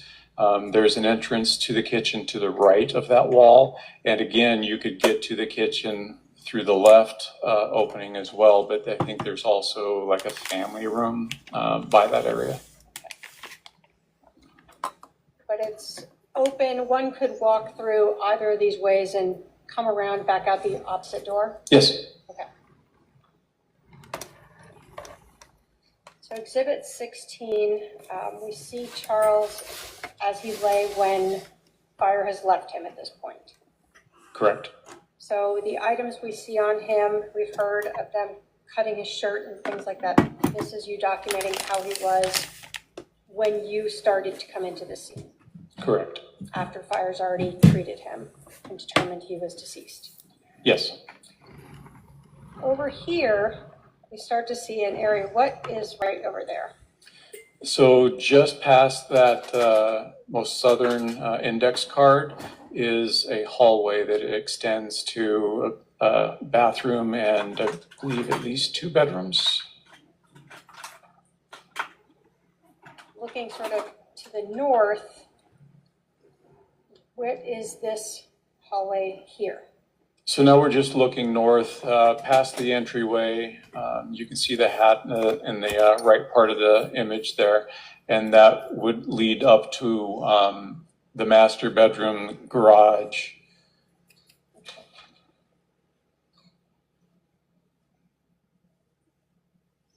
When you are looking at a scene like this, where you have a shooter, are you wanting to document all the different views of the items and the victim where they lay in the scene? Yes, it's important to establish where things were at when we found them. Now, are you able to tell us, for instance, if a casing rolled or a bullet rolled as fire is there or initial officers coming through? Having not been present to see it, I would not be able to tell you if any item happened to have been manipulated.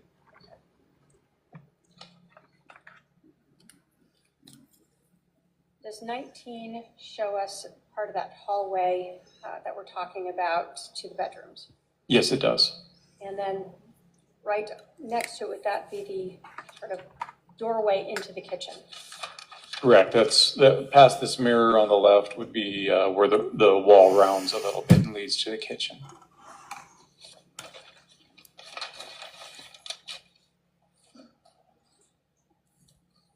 So Exhibit 21 here, we see this hat. Why, in 22, that you marked as number 1, why do you collect something like that? The indications to me, initial assessment, was that there was some kind of a struggle that took place. And it was unknown at the time who the hat belonged to. So it was decided that this could be important. Are you given more than one chance to go through a house and try to collect evidence, or is it sort of a one-time shot? Usually it's a one-time shot. So if you aren't sure if something is relevant, do you collect it? Yes, So that later, if you determine it is, you have it? correct. And if you determine it's not, then no harm, no foul? Well, I don't know about no foul, but it's, yeah. So in this case, did you know whose hat that was? I did not. We'll put up 15 first. In the diagram, we had seen a number over in this area. What was that? The item should be marking the baseboard, and there is a bullet strike in the baseboard. All right, I'm putting up 23 here, and then I'm going to put up 24. What are we looking at here? So what you're looking at is the actual bullet strike where it peeled away a portion of the baseboard, but remained embedded in the baseboard. So I'm going to put up, as we kind of go closer, 24, 25, 26. Did you eventually show in 27 that you guys pulled back some of that board to get to show what was embedded in there? Correct. And at some point, we were needing to recover that projectile. Okay. And so in 28, does this reflect, now you've kind of photographed what it looked like when you first saw it, and then as you peeled it back and the actual bullet or projectile that was removed from there? Correct. All right. And 29, show that bullet from a different angle? Yes. When you were looking at this, and I'm going to put 30 and 31, was there actually some sort of white paint transfer on part of that? There's a little bit of transfer of material to the nose of the bullet, yes.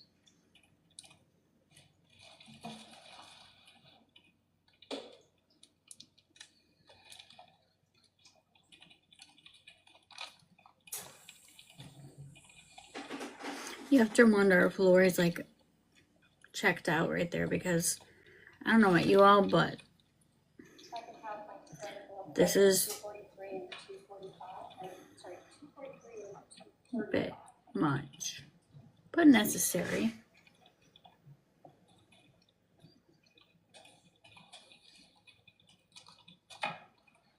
Detective, do you recognize what those are?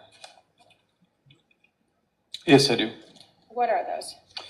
This would be the section of baseboard that we removed from the wall, as well as the projectile that we had removed from the baseboard. She does. I'm going to put up 34 here. Does that show sort of after you pulled out that section of that baseboard? Yes, after it was cut out. She is Mandy. And then it's the projectile that you recovered in there? From that location, the other exhibit? The other exhibit is the projectile that was recovered from there, yes. State will move to admit 243 and 235. There's no breaking her. She's really objection. freaking good. Objection. No objection, Your Honor. You said Never mind. 243 and 245? 35. Oh. 243 and 235. It's ordered admitting 243 and 235. If I can have my paralegal go retrieve that. So, put up, to give us again a different perspective, 17 here.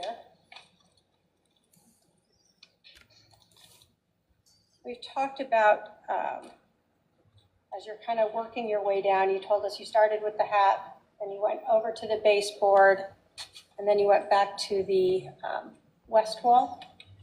Yes. And so we see in this photograph, Exhibit 17, what you have marked as item 3. What was that? That was the baseball bat. And this show Exhibit 35. Is that a closer up of that bat? Yes, it is. Were photographs taken of the sort of edge of the bat itself? The The fat edge, I guess. The fat edge. Sure. I of don't know bat. nomenclature of the bat, so. I think you might be right there, Donna. But I also feel like she might feel less than compared to the prosecutor, and she might. I'm also, and this is pure speculating, obviously, thinking maybe she's trying to seem smarter than, but the prosecutor is trying to outsmart her, if you will. 'Cause I could see her taking that as a competition type thing. I could totally see it. Yeah.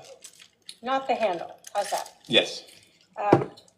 When you were looking at this, were you looking for any blood? And I'm going to put up 37, 38, 39, or any biological material. We were looking for visible evidence, yes. Did you observe any yourself? I did not. Did the edge look pristine and clean to you, visibly? Visibly, I did not see any sort of biological evidence on it. Did you note any biological evidence anywhere on the back that was visible to you? I did not.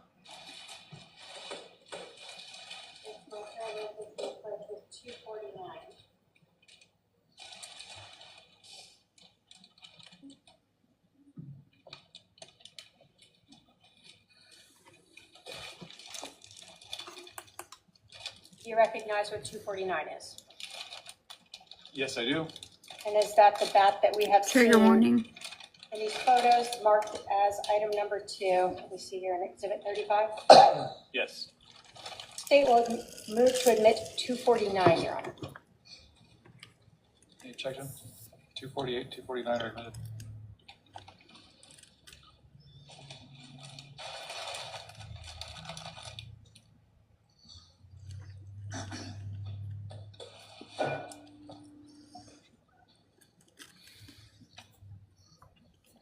Wouldn't it be something if they So that tested was the item bat? number 3. I'm going to put up Exhibit 40. Wouldn't it be something if they tested the bat and they found that there was no DNA evidence of Alex's from being hit with the bat? Wouldn't that be something? Do we see a placard there for number 4? Yes. And what was item number 4? And I'm going to put up Exhibit 42 here. It is a full metal jacket projectile.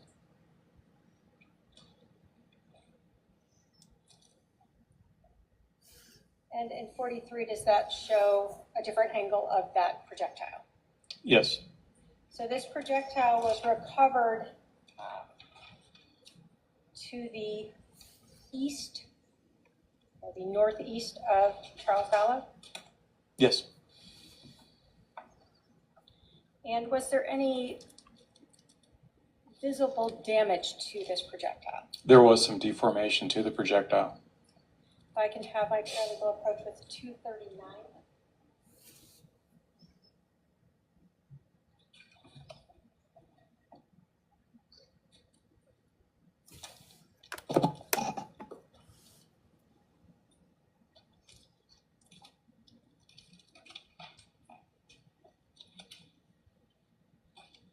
Do you recognize 239? Yes, I do. And what is 239? This would be what's identified in the picture as item number 4. The projectile was found close to the body. The state will move to admit 239. Objection. No objection. 239 admitted.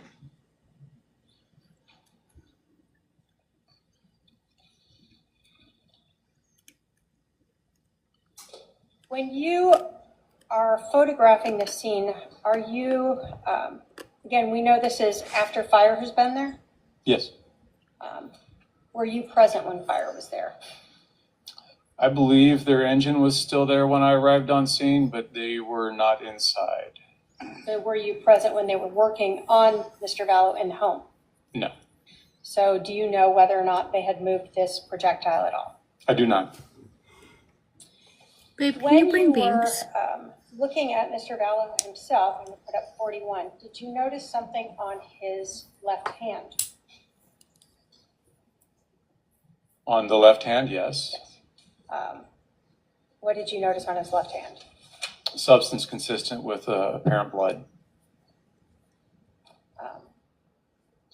When you were looking at Mr. Vallow, did you note any other blood on his left arm? I did not see any. And when you are looking at Mr. Vallow, are you looking at the rest of his body to see if you noted any blood on his right arm? Correct. I did not see any on the right arm. We did not I did not manipulate the body until the medical examiner showed up. So visibly, as he laid there in that supine position on the back with his arms out, what you were able to see, did you see any other blood like we observed on his left hand anywhere else? On his chest, there was a little bit of blood, but on his extremities, I did not see any. And so when we talk about his chest, is this the blood that we see here, sort of? Above and below the pads. Did the blood to Mr. Vallo's left hand stand out to you in any way? This is the moment where you wish they would pan the camera to Lori so we could see her reaction to seeing her former husband like that. Yes, it was interesting that it's just on that one particular part, but it's not completely surprising.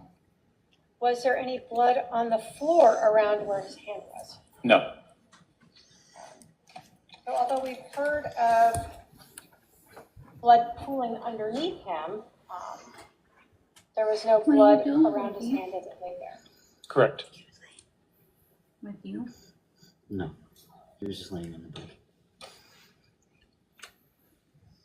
Hi, aunties. So going back again to Exhibit 17, we've now talked about 1, 2, 3, and 4, correct? Do we see Yes. a placard number 5 there? Yes. What was placard number 5? And I'm going to put up Exhibit 45 now. There's shell casing. And I'm going to put up 46 to be closer of it. He went to the doctor today. And 47. Were you able to determine what caliber that was? Your boy. Yes, it belonged to a .45 automatic pistol. Now, as a police officer, do you have a semi-automatic pistol yourself? At least one. Okay. And I guess as a reserve officer, do you still have some? I'm not a reserve officer. I'm just retired. But yes, I still possess You did firearms. to me already? So in terms Okay. of a semi-automatic handgun He has and places seeing to this be. type of casing, can you tell us when you fire a gun, where does this come from? What is that? So in this particular image, we are looking at what's commonly called a head stamp. That's going to be the opposite end of where the actual projectile would be inserted into the casing. The circular ring that you see in the head stamp there is actually what's called the primer, and that's what the firing pin hits to initiate the primer charge, which ignites the powder and then sends the projectile through the barrel. So if I put up 48 here, we have a projectile that goes through the barrel. What is this item here? It's casing. So this is what's left of the cartridge. So it's the casing. This is what holds the powder charge. It holds the primer and it holds the projectile all in one unit until it's initiated with the firing pin striking the primer. After the charge starts the projectile down the barrel, then the most semi-automatic weapons will actually, the slide will start moving back to the rear, and there's a piece of the slide called an extractor that goes around that back rim of the projectile there, around the head stamp, and it pulls it backwards out of the chamber.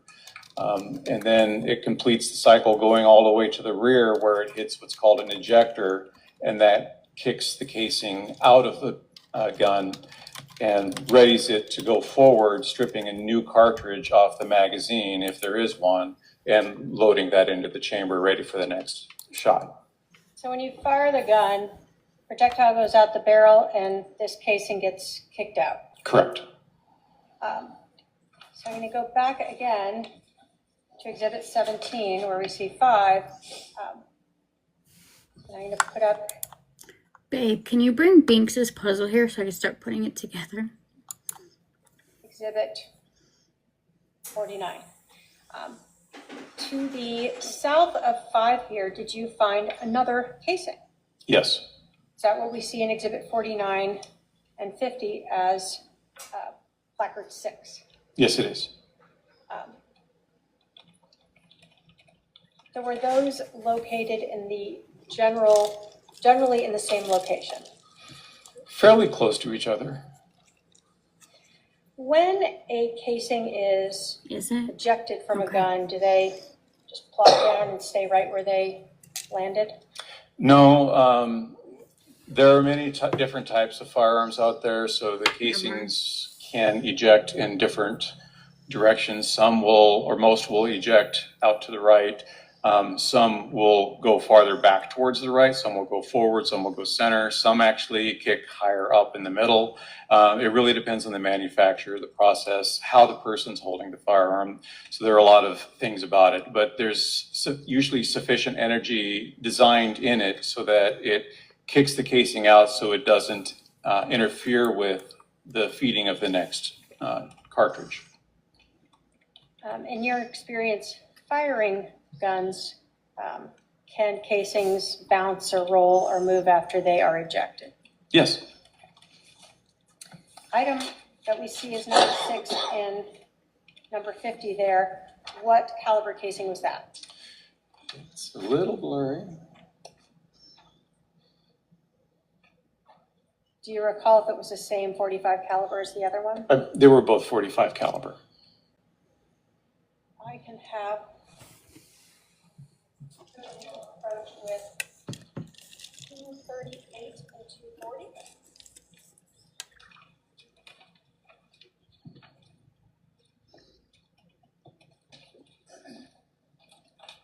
I'm surprised Lori's staying there quiet through all this. Thank you. I appreciate it.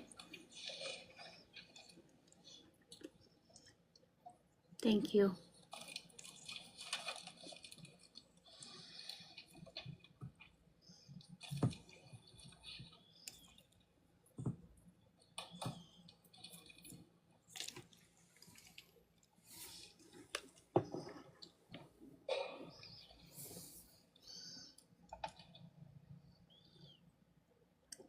Hi, Natasha. How are you? 238 and 240. Yes. What are those? These are the casings recovered from the main room where the body was. What we saw as 5 and 6 in the exhibits? That's correct. State will move to admit 238 and 240. Any objection to 248 and 240? We're doing okay. 248 and 240 are admitted. 238 and 240. Oh, I'm sorry. 238 and 240? Okay, they're admitted. Thank you, Natasha.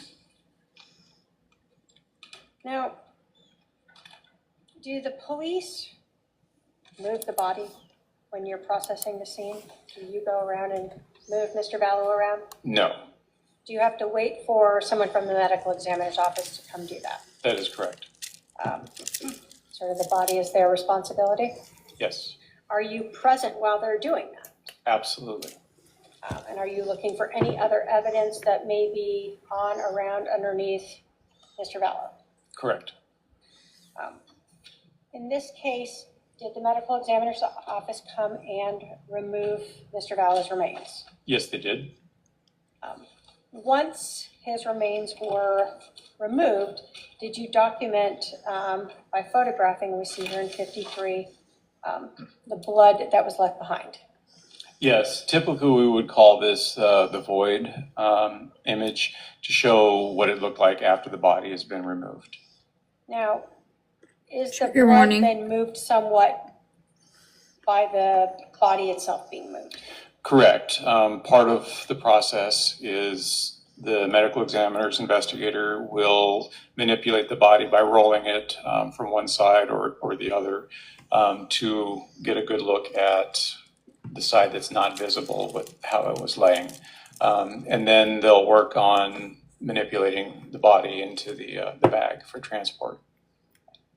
So looking at the void or the blood pool that we see here, has it been altered somewhat from what we saw or observed while Mr. Vallow's body was there due to the movement of his remains? That would be safe to say, yes.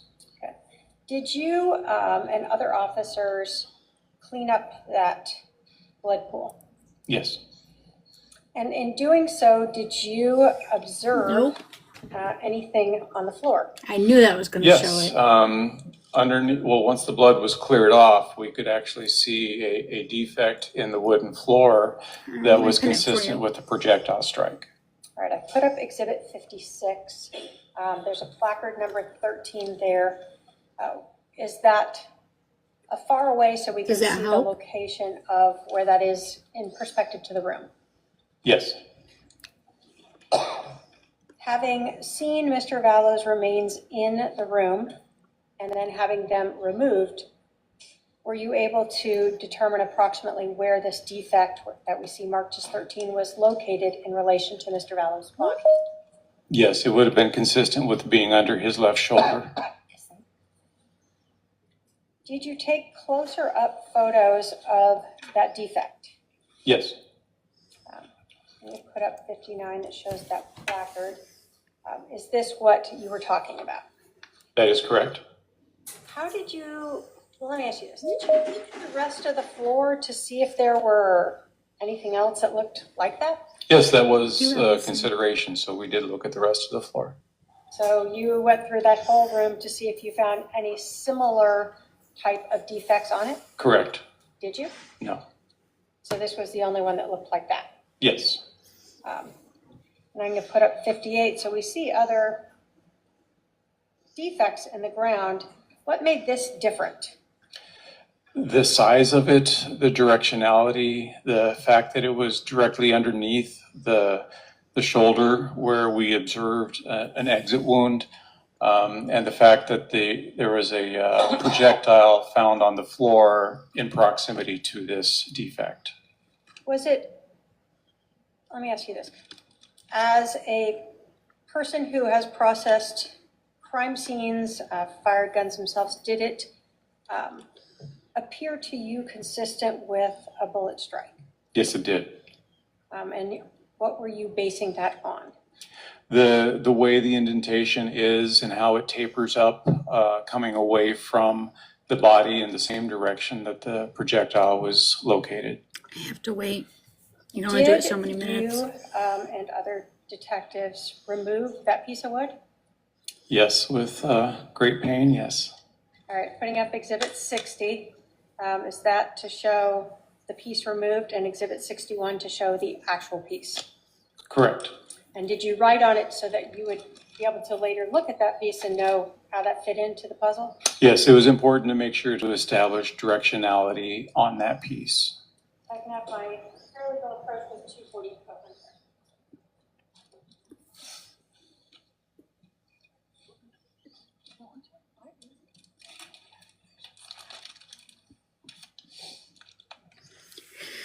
That's what I'm taking it as too, Aaron.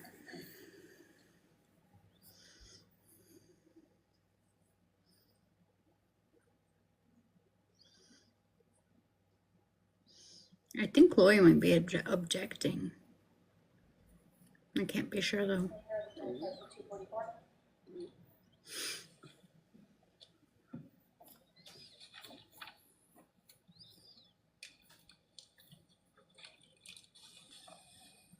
It was two that were fired. You recognize 244? I do. And is that the actual piece of floor that was removed from 5531 South Four Peaks Place? Yes. State will move to admit 244. Any objection? 244 is admitted. And is that what then we see here in Exhibit 61? It is. Obviously, this is inside plastic, but this is the piece you're talking about. Correct.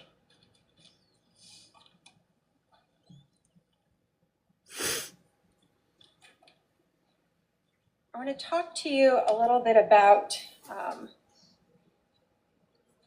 the rest of the house, and then eventually I'm going to come back to this. You told us that... Would now be a good time to take our afternoon recess? Yes. Since we're close to 3, why don't we take our afternoon recess, stretch break, etc. Please remember the admonition. We'll resume in about 15 minutes. All rise for the jury.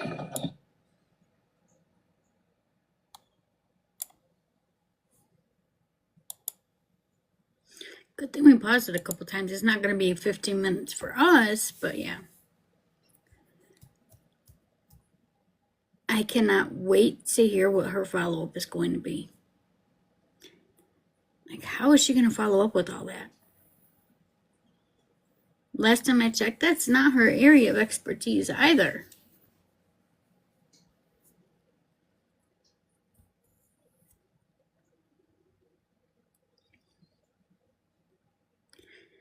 But the state isn't even done with the witness. So tell me this, guys. How many of you think that the second bullet was fired directly straight down, with him already being on the floor? Because that's what I hear.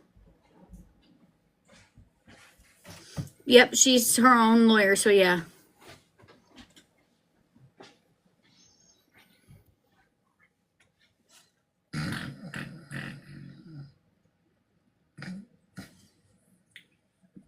Dork. I do too.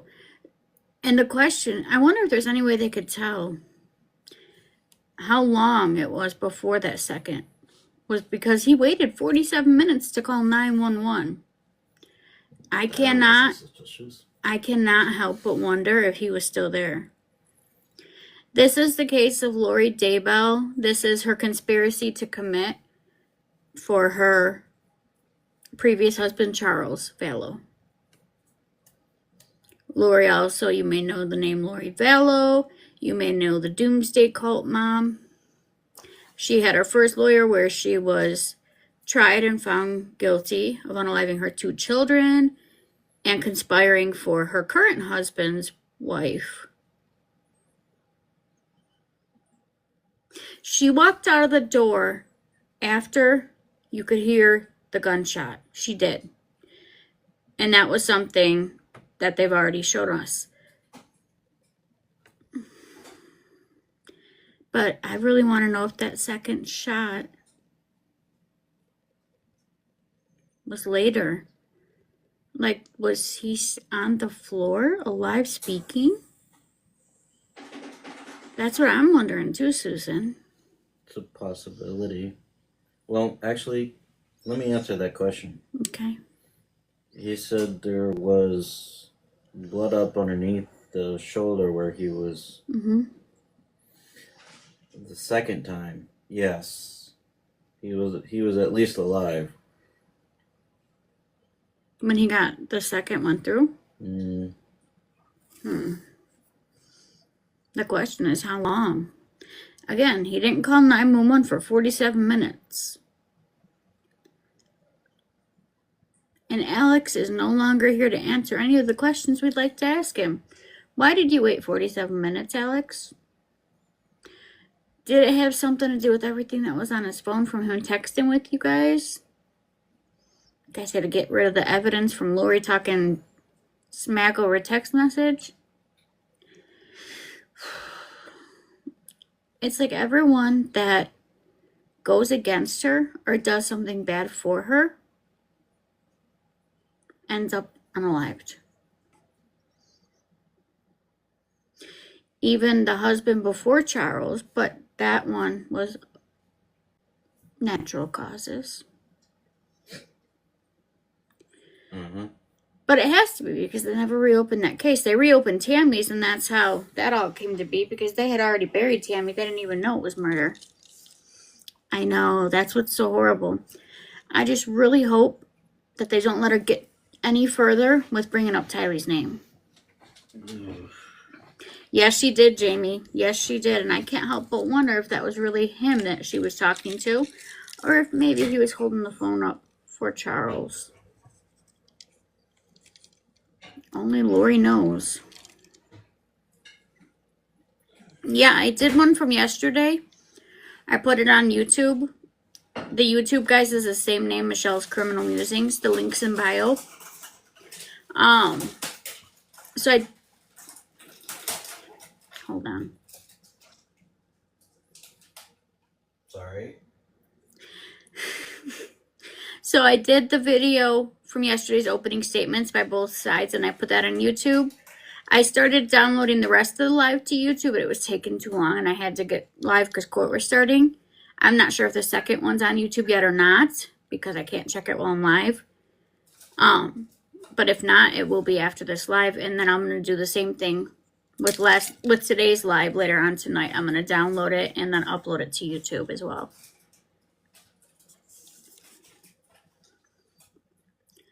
But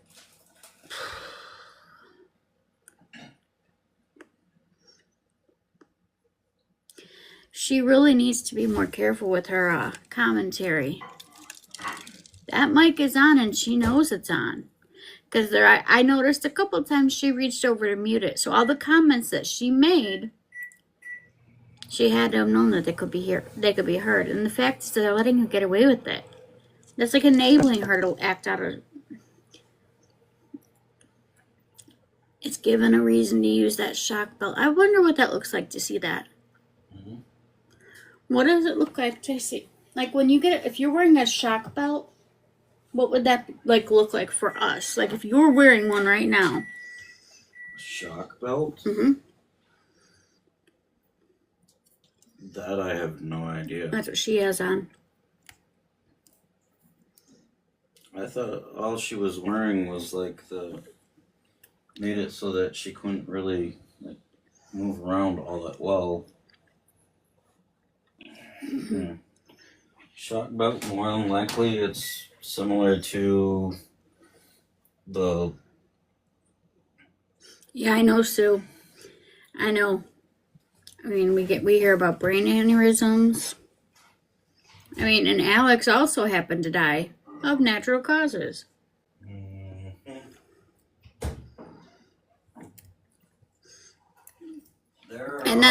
And then the husband before Charles. There are certain chemicals that can cause it. We know. Can't say it though. TikTok's finicky with that. I know. That's why I said chemicals. You could also... Never mind. But yes, Sue, I know. And I agree. No. But in this specific case... it was a firearm used. I have no idea who you're talking about, Spring. No idea at all. This is the trial for Lori Daybell.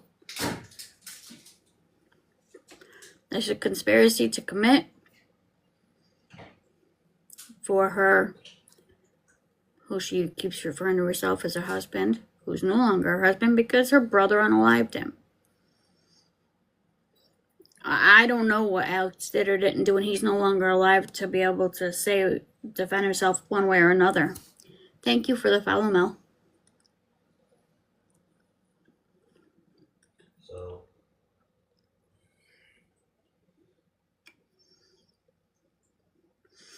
Lori's current husband is Chad, who's on death row for his crimes. Alive and the 2 kids. And his wife. And his wife. Mm-hmm. Yeah, she was still married to Charles. She was still married to Charles and in a relationship with Chad, yes. Thank you, Allison. Don't they both know each other too? Hold on. It does that for a lot of people, and yes, he wrote books and stuff, and she went to one of his, where he speaks. My words are failing me right now, but that's where she met him. She went to one of the conferences he was speaking in.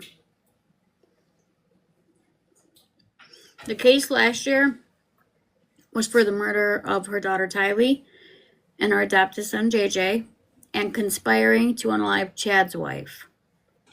Seminar, thank you, Sabrina. I just cannot with words. Like when I get to a certain point, I'm getting tired, so my wording is limited.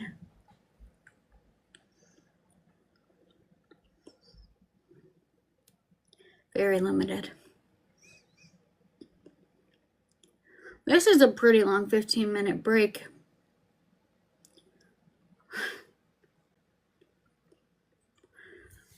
I think they shouldn't have taken a break just to see if it would have pushed Lori over the edge. That's just me, though.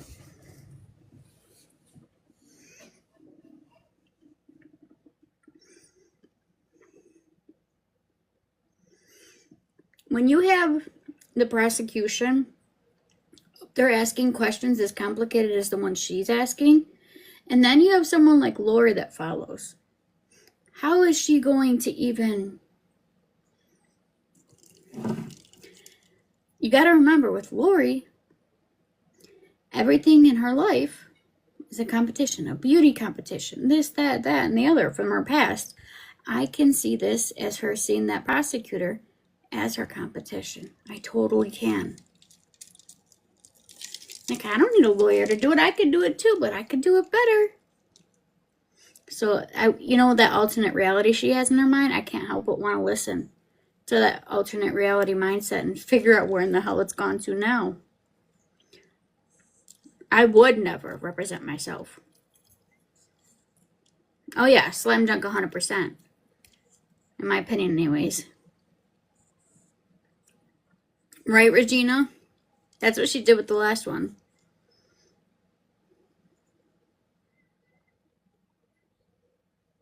That Lori wanted dismissed?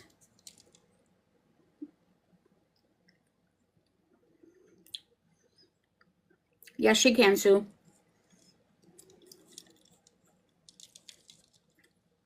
On different things. And you got to remember, she's going to be looking for that.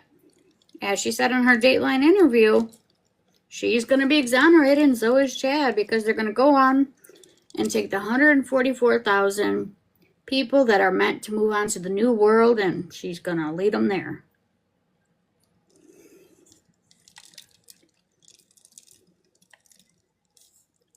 You guys heard her give her closing statements in her last trial, right? If you haven't heard her give her statements to sentencing at her last trial, if you have not heard it, go to my page. I have it under the tab. Listen to her sentencing letter. If you haven't heard it before, you will see things totally different. The prosecutor has a question? Or had one? Okay.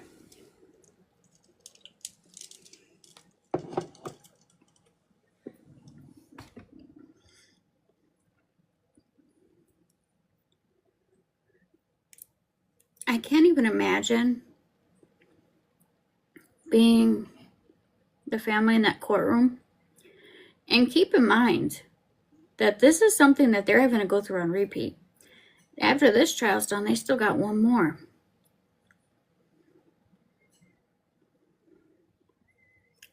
But here's the question, though.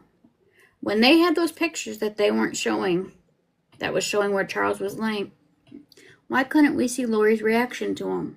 Just point the camera at her.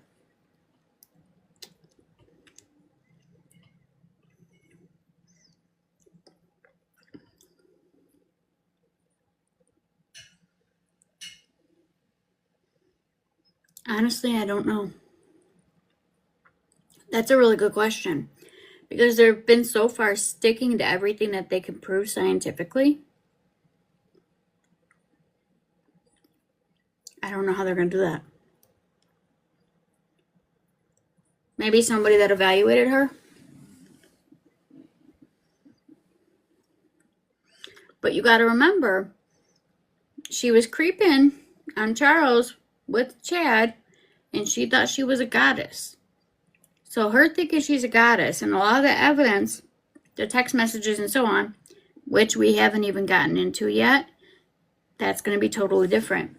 That's where she starts talking about all that. So if it gets brought in, there's your answer. If they go over those text messages and emails, that would be one, in my opinion. No, she was laughing. I think it will be. Especially if they have to go over the text messages. She talks about being a goddess in them. If they don't bring it up, I don't see how they could not bring it up, other than to exclude the messages. That shows they planned everything.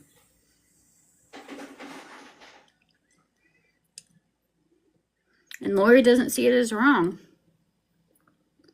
She doesn't see anything she did as wrong, and that's why there's no remorse. In my mind, anyways.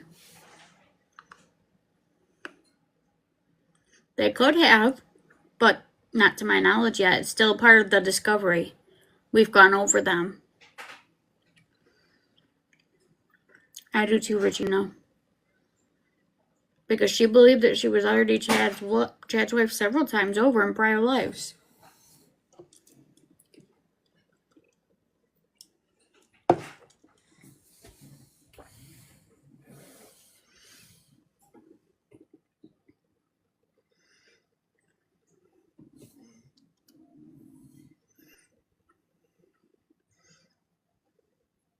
He looks nice and refreshed.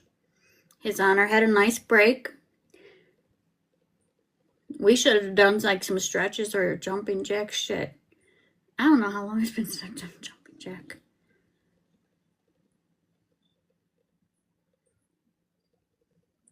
Wait, hold on.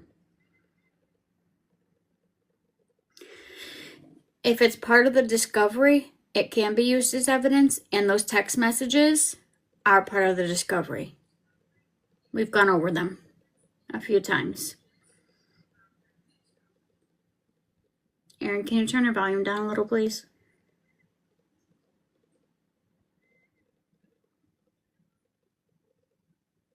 I hate hearing myself echo. And it's not just their messages I'm talking about. It's his messages with his brother-in-law who ultimately pulled the trigger. Not only were they talking about having an intervention, but also about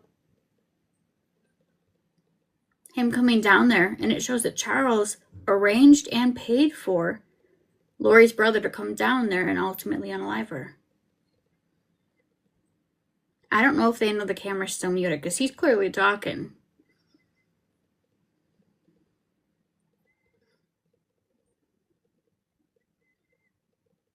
Unless it's something we're not supposed to hear yet. Yeah, it seems that way, Sabrina. Do you note?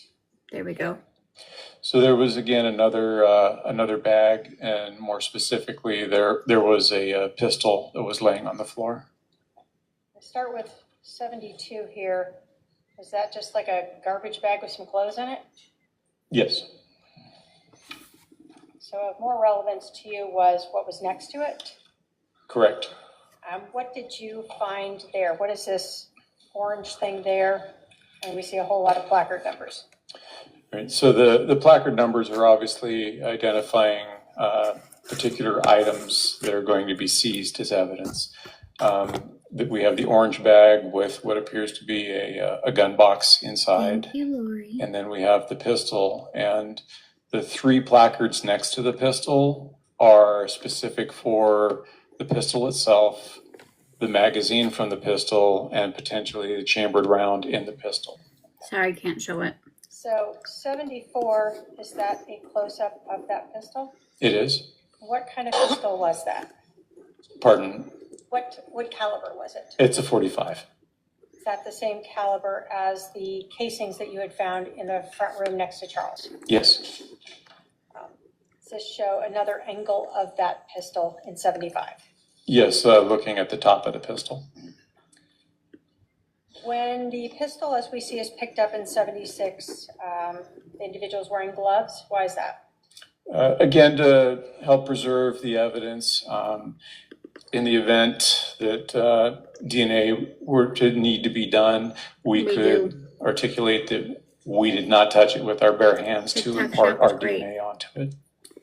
Are you visually looking at this gun to see, and this is 77, if there is any visible biological evidence, blood on this gun?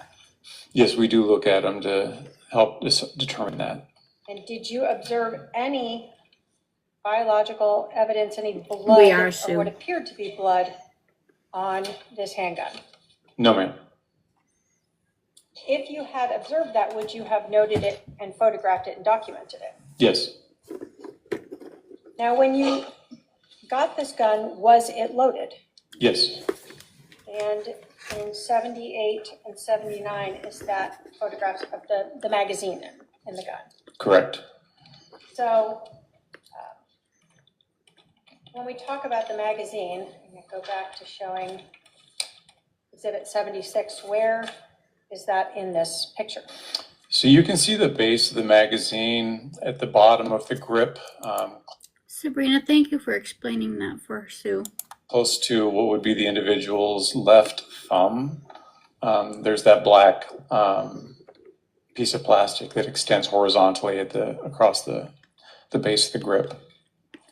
And so that's the magazine that you then took out that we see in 79. Correct. And why is the magazine removed? Well, we have to make the weapon safe, and that's the first step in making it safe, is to remove any more source of ammunition that could feed into it. Was there a cartridge or a live round in the chamber? Yes. So how do you make that safe then? Well, the only way you can is to manipulate the slide to force the extractor to pull the cartridge out, and the ejector kicks the cartridge off. Also in this photo, there was this orange bag, and you had told us that inside of it, we can kind of see the corner here. We see it better in 82. Did you remove an item from that orange bag? Yes. And I'm going to show 83, 84. What is that we see there? That is a gun box that is consistent with the firearm that was laying on the floor. So consistent with the .45 caliber handgun. Correct. And that was inside this orange bag. Was there any live rounds, and I'm going to show you Exhibit 85, also in that orange bag? Yes. And a closer up of that, was that another .45 caliber round? It is. And so when we say it was live, it hadn't been fired yet. Yeah, cartridge has not been fired.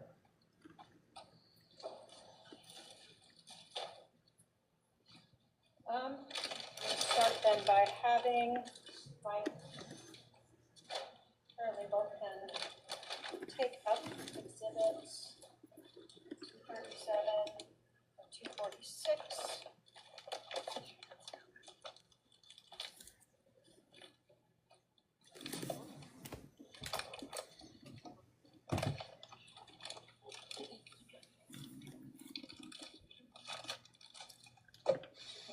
At 237 and 246.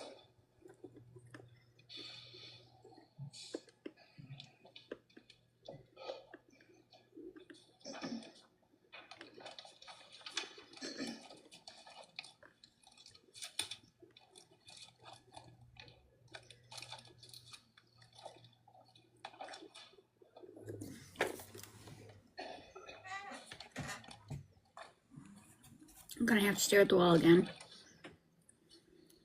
Do you recognize 237 and 246? Yes. And is that the gun and the magazine that we see here in Exhibit 76? It is. The gun that was found in that pink room. Correct. State will move to admit 237 and 246. He brought two with him? Is Mr. Coons saying that he didn't take those, but he recognizes them from being in evidence? Is that correct? I think he testified he recognizes them to be the same items from the scene. No objection. 237 and 246. 237 and 246 are admitted. Be careful, sir. You can't give her legal advice.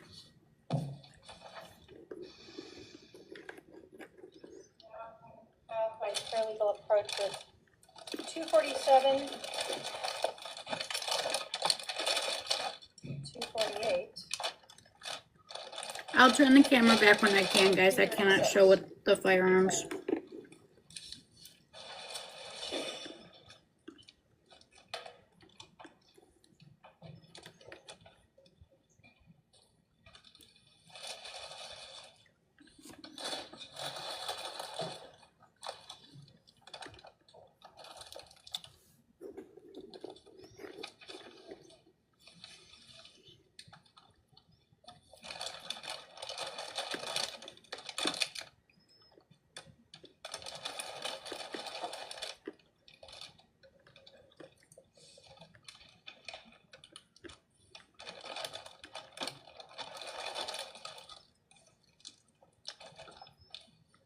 Do you recognize 247, 248, and 236? Yes, I do. And are those what we saw in Exhibit 83, the gun case, as well as in 73, the orange bag that the gun case was in? And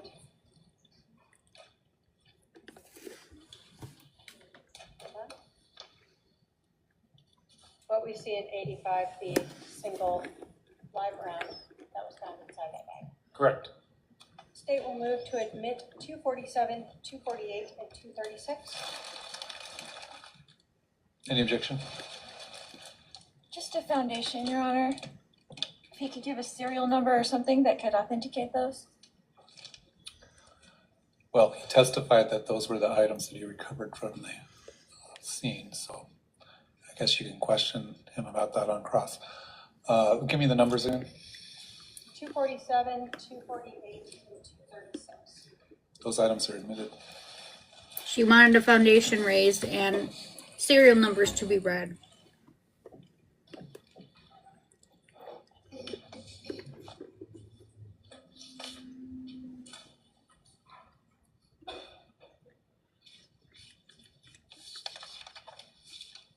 Hi, LT, how are you? I'm going to show you as you continue sort of in this hallway, Exhibit 88. Do you, can you put us into perspective of where that is? I'm going to put 19 sort of back up.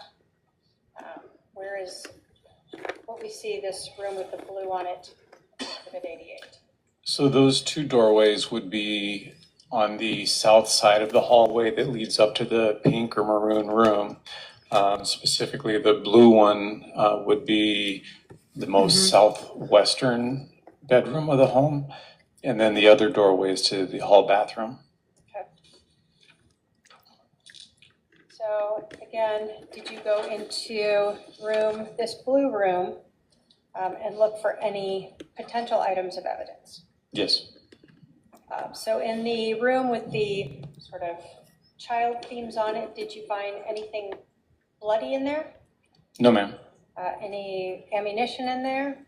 No. In the pink room, we saw the gun. Did you look in the floor of that room to see if there was any blood drops in the pink room? Yes. So let me go back 1 second to 87. So on this floor and the bed and around here, did you notice any blood in that room? No. No blood swiped across a wall? No. No blood on that orange case? The orange bag? Correct. No. No blood on the black case for the gun? No. Or the extra magazines that were in there, any blood on those? No. None seen. So then in the blue room, did you do the same sort of thing? Look to see if there was any bloody clothing, any blood swipes, any blood drops, that sort of thing in there? Correct. No items of bloody anything was discovered in there. Okay. And nothing on the floor either? Correct. I can't help but wonder if she's asking that because she wants to know why there's no blood from Alex being hit over the head with the baseball bat. Hi, Misty, how are you? You said that was the hall bathroom next to it? Yes. Do we see that in 93 and 94 here? Yes. Did you look in everything, like even the sinks, to see if you saw blood there? Yes. Along the countertop to see if you saw blood there?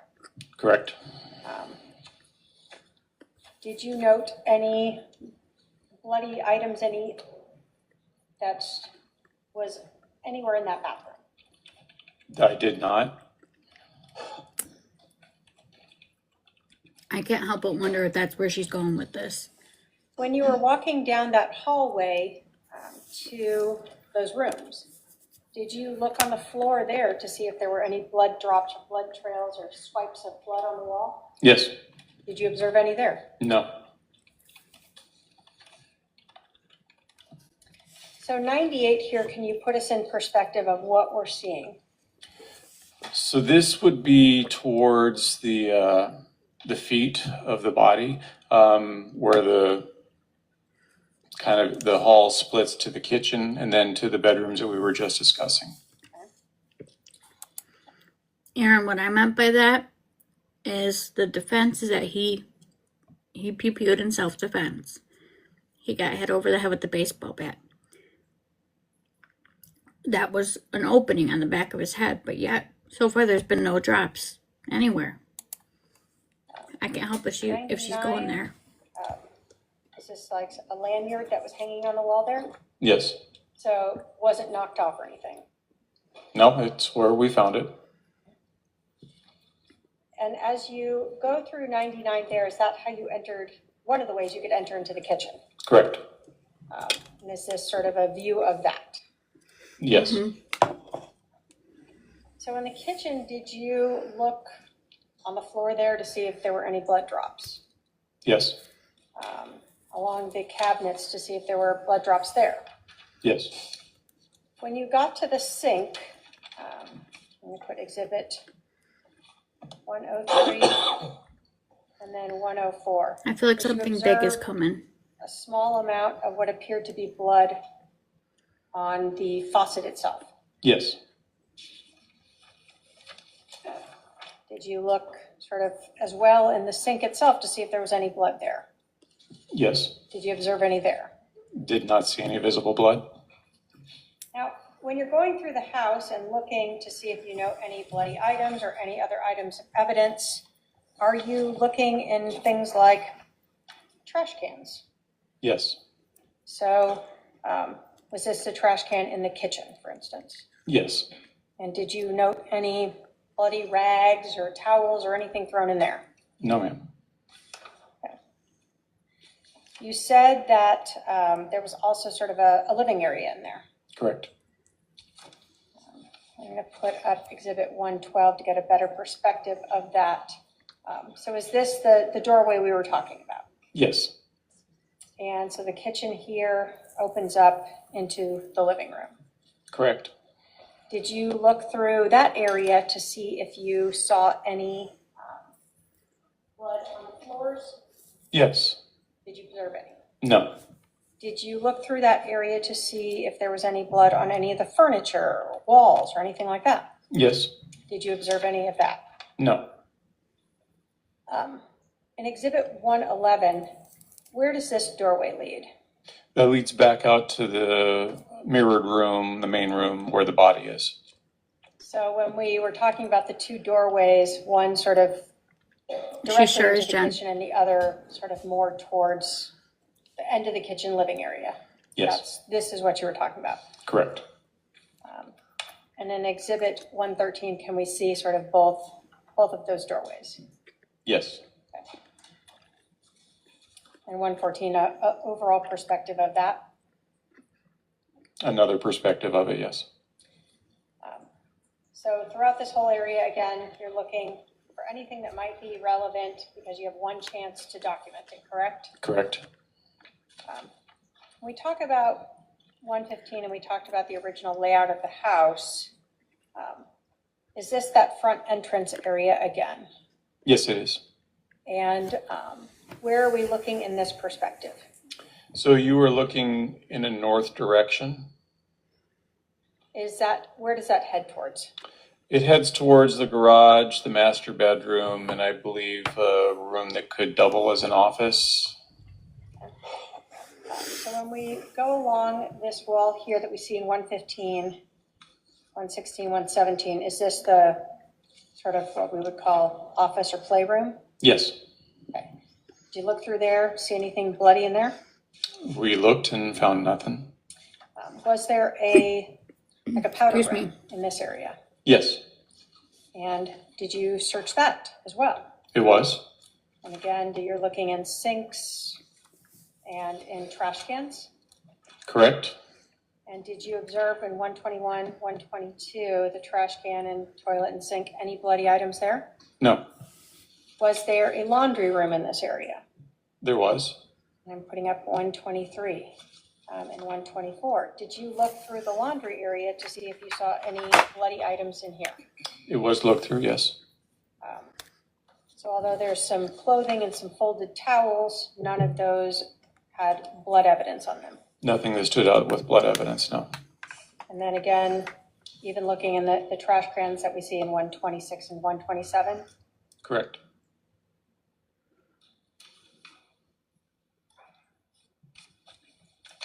.128, are we now heading into the master bedroom? Yes. 129, was there sort of an office set up in there as well? 130. Correct. And are you again looking through the floor, looking everywhere for any items of evidence? Correct. Anything to indicate that what happened in the other room transferred into this. Okay. Or any cleanup from after it? Correct. As you went through this, did you do the same sort of thing, looking through the floor and walls, 132, 133, for any blood evidence? Correct. Did you observe any in the bedroom? No. Do you go into the master bathroom and check there as well? Yes. The 134, 135. Did you observe any evidence, blood evidence in the master bathroom? It did not. And again, checking even the toilet itself as well as the trash can Yes. that we see in 137 and 138. So other than the one drop or whatever smear of blood on the kitchen faucet, did you see any other blood evidence at the scene? No. Let me put that in a different way. Other than what was around Charles's remains? Correct. No trails, no swipes, nothing that other than the sink faucet in the kitchen and the area where the body was. Okay. So you told us that you cleaned up the blood there and you saw that defect in the ground that was consistent, or in the flooring that was consistent with a bullet strike, correct? Correct. When you were looking at this scene, actually I'm going to start with 15, did you note injuries to Charles Vallow himself? Yes. On the front of him, where did you note the gunshot wounds to him? Immediately before the medical examiner arrived, the only visible gunshot wound was in the lower left abdomen area. Did you learn one, it was in the chest underneath some of the medical debris? Yes.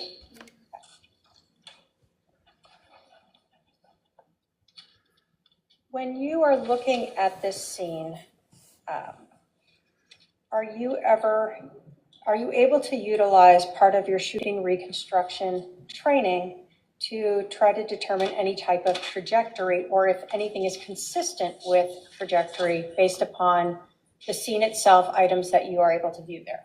I do try to apply my knowledge of that to the scenes as I go to them and go through them, and with whatever evidence or information comes directly back to me.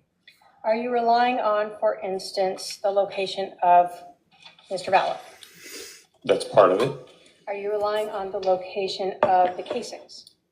That's another part of it, not a major part, but it is another part.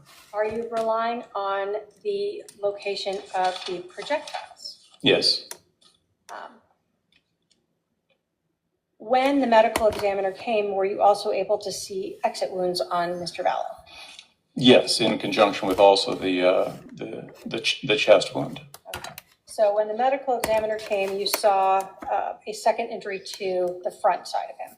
Correct. Where was that approximately? In the sternum.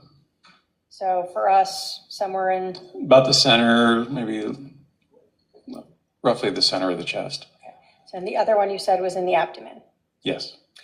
When the medical examiner was there, where did you observe other gunshot wounds on his back? I observed another one that would have been just to the left of the spine, and then another one that would have been by the left shoulder blade scapula area. Okay. Now, given the number of casings, did you start with an idea that there might be two shots? Yes. Given the number of wounds on Mr. Vallow, did that appear consistent with that theory? Very much so. So 2 entrances, 2 exits? Yes.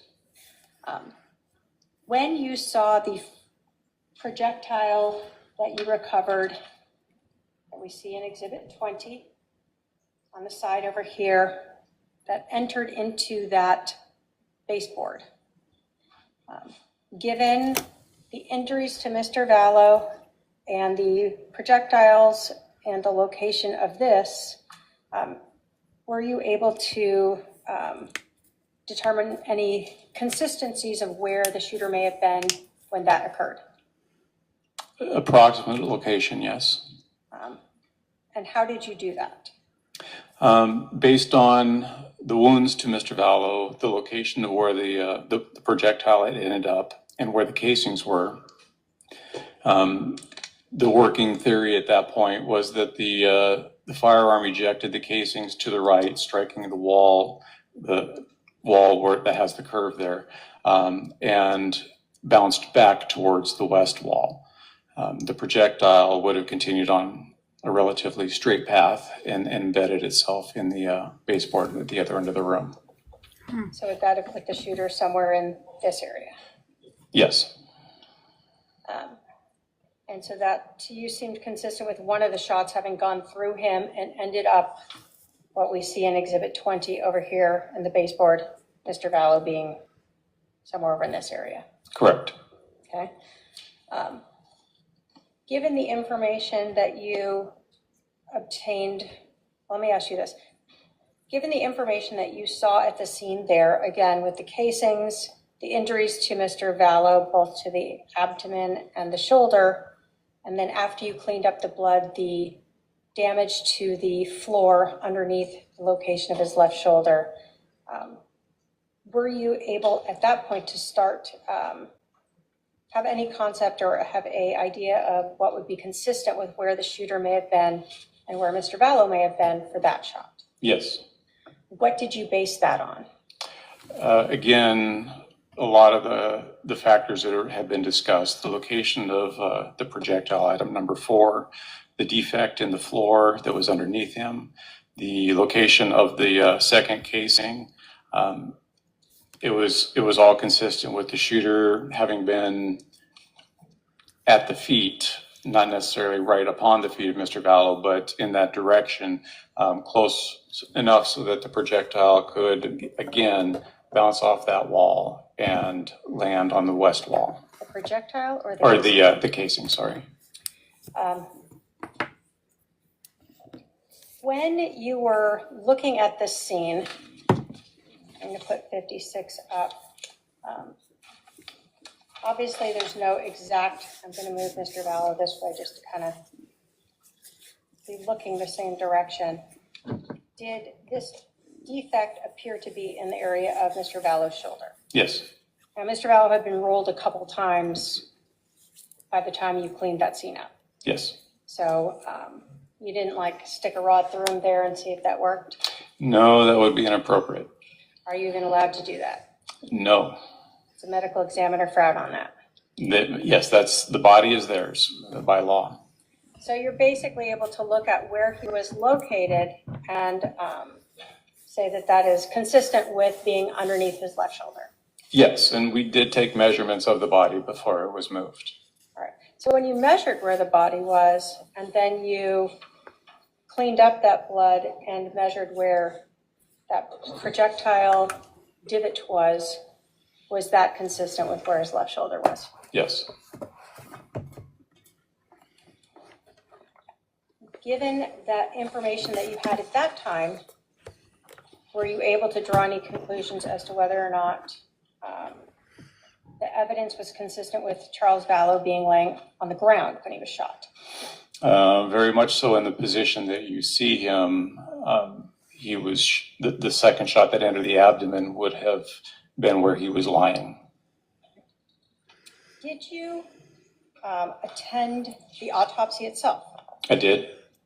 And I think she means struggling. When you were...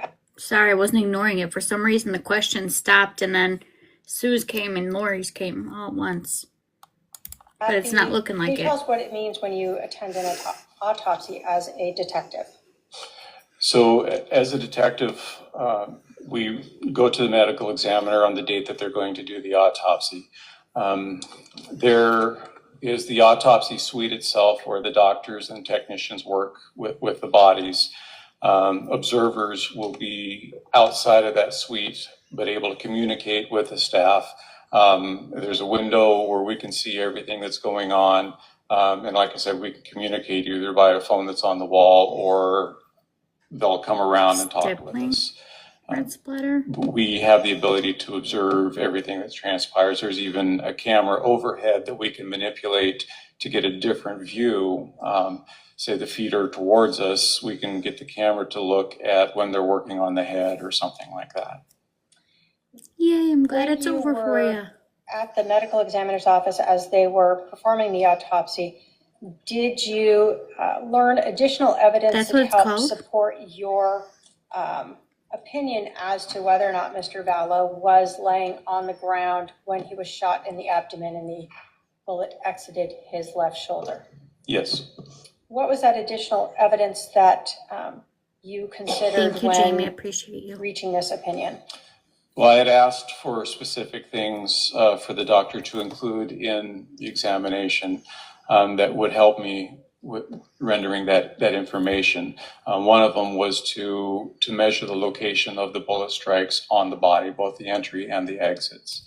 And then I also asked for the use of trajectory rods, if it was available, to help demonstrate the angles of the shots so that I could visibly see everything. They have the unique experience of being able to see the actual damage to the organs as it's passing through. It's not all super clear for me for that part, so the trajectory rods help out a lot.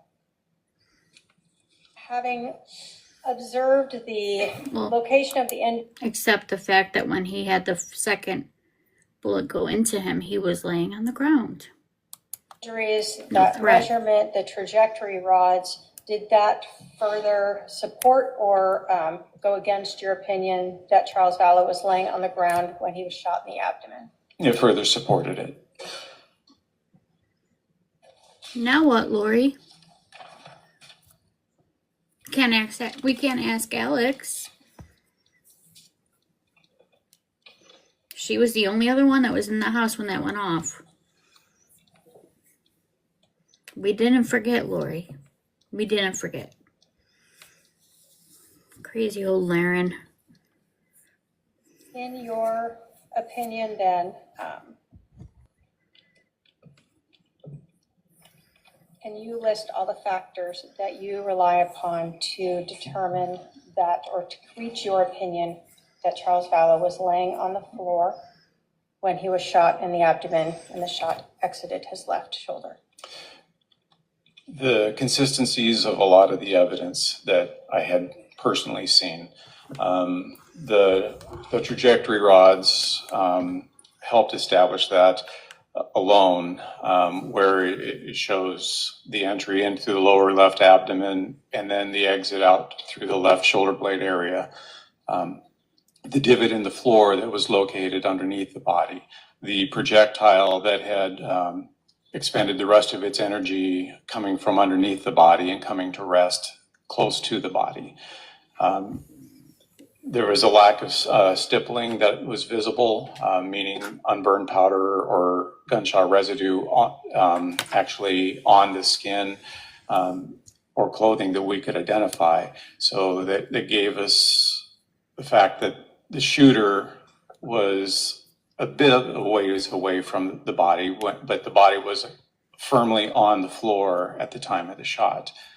There's just no way for the impact on the floor and the exit of the body to articulate anything else with that angle.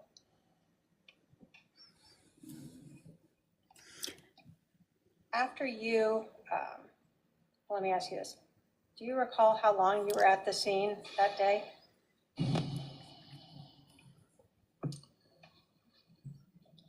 I got there about 9 or a little after, and I think we left sometime between 1600 and 1630.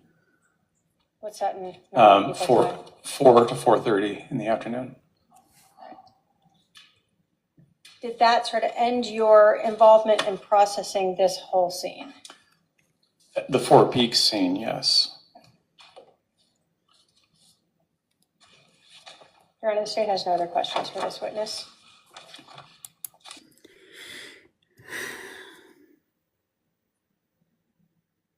That's what I get confused as too, is where the exit was. But the fact that he was laying down when the second bullet was in him. Again, Lori, I can't wait to see what you're gonna do here. I have a feeling there's something big coming. I'm getting that nervous energy. Cross-examination. Your Honor, can I have a few minutes to defer with my advisory council? Briefly. Yep, briefly. Briefly. I have a feeling that something pretty big is, can anybody else feel that too? I don't think how she knows how to come at this after all of that.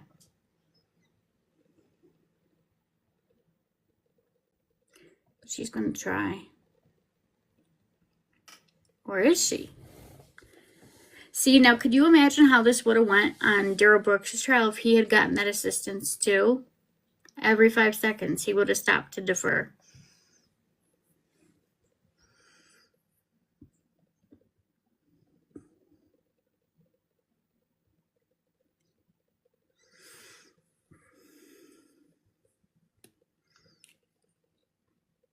I wonder if she gave him a dirty look when he said quickly or shortly.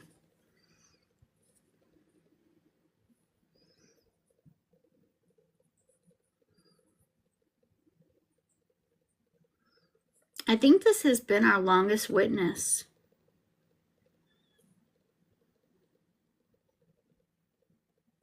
You know, I'm starting to wonder if they're even going to show the interrogation. Or what you would call an interrogation.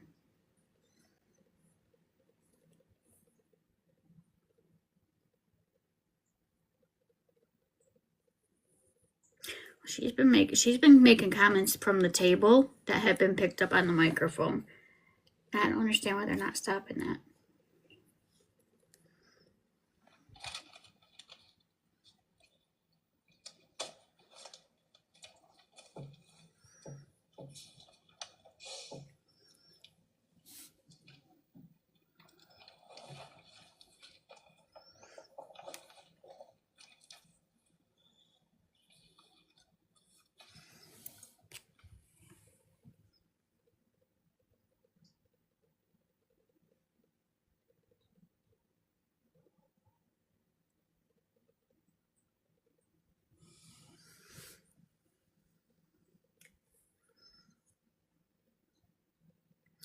But we've heard her say full words when she got annoyed.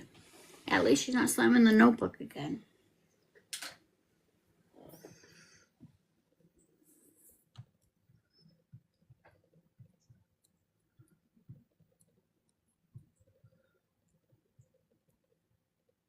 Come on, unmute that again. Do it. Just accidentally unmute it. We're not going to blame you or be mad about it. Unmute the camera. We want to hear.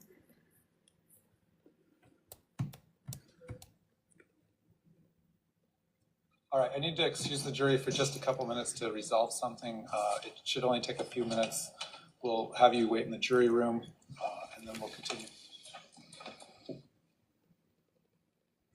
Please do not go away. We need to hear this. Okay, accidentally hit unmute at the very least. Let us hear it if we can't see it. Don't mute us at this point because I have a feeling whatever's about to happen is big. I could feel. No, can anybody else feel that?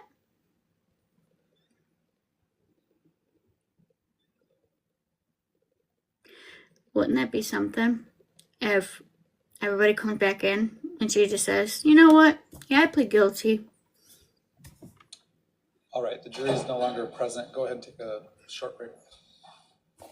No! Don't mute it. Don't mute it. We're human too. understand our need to hear. Damn it, he didn't understand. Yeah, but she's been doing it today. She's been making comments today. Lori, that's a really, really, really good question.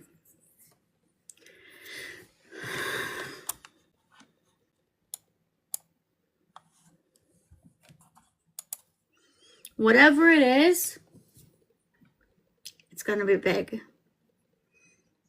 Whatever. Watch, because I said that, they'll come back and it will be nothing.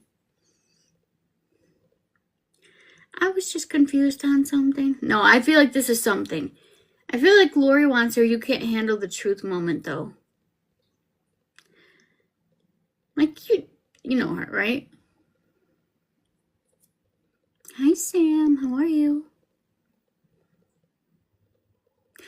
Exactly, Mandy. That's what I'm saying. Just be regular people like us and accidentally hit that mute.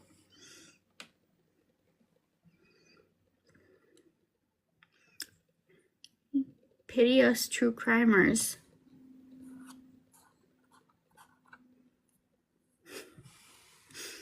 Well, I am too, obviously. Here we are. Let's hope it's a short break. Wouldn't that be something? We'll sit here for the next hour and a half. They'll come back and they'll say, we're going to recess for the day. That would piss me off. I feel like we waited so long just to get going, and then we haven't really gotten anywhere. Other than Lori being annoyed.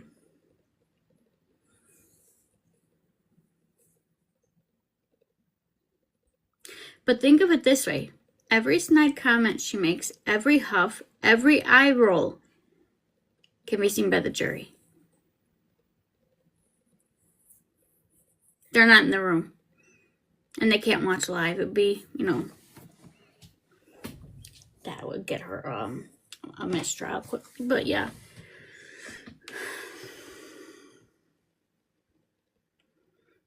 I feel like whatever's happening, maybe I'm just hyping myself up. I don't know. But I feel like it's going to be something big. Watch it literally be nothing because I said that, though. You know what? Let's reverse that. I bet you guys it's not going to be anything big.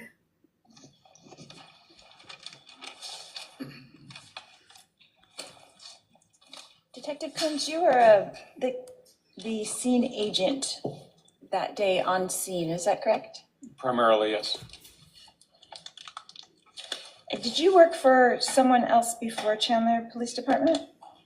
United States Army, Arizona Department of Corrections, a couple other little jobs after I got out of the Army. Did you work for Gilbert Police Department at all? No.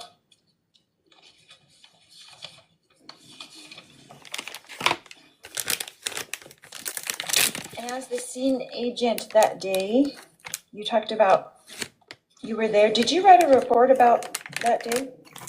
Yes, ma'am. When did you write that report? I don't know the day I sat down to write it. It was shortly after the event.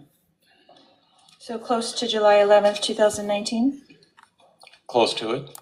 Is anybody else sensing a disturbance in the force between those two? A little bit of hostility from him? I don't know. Within a week, maybe?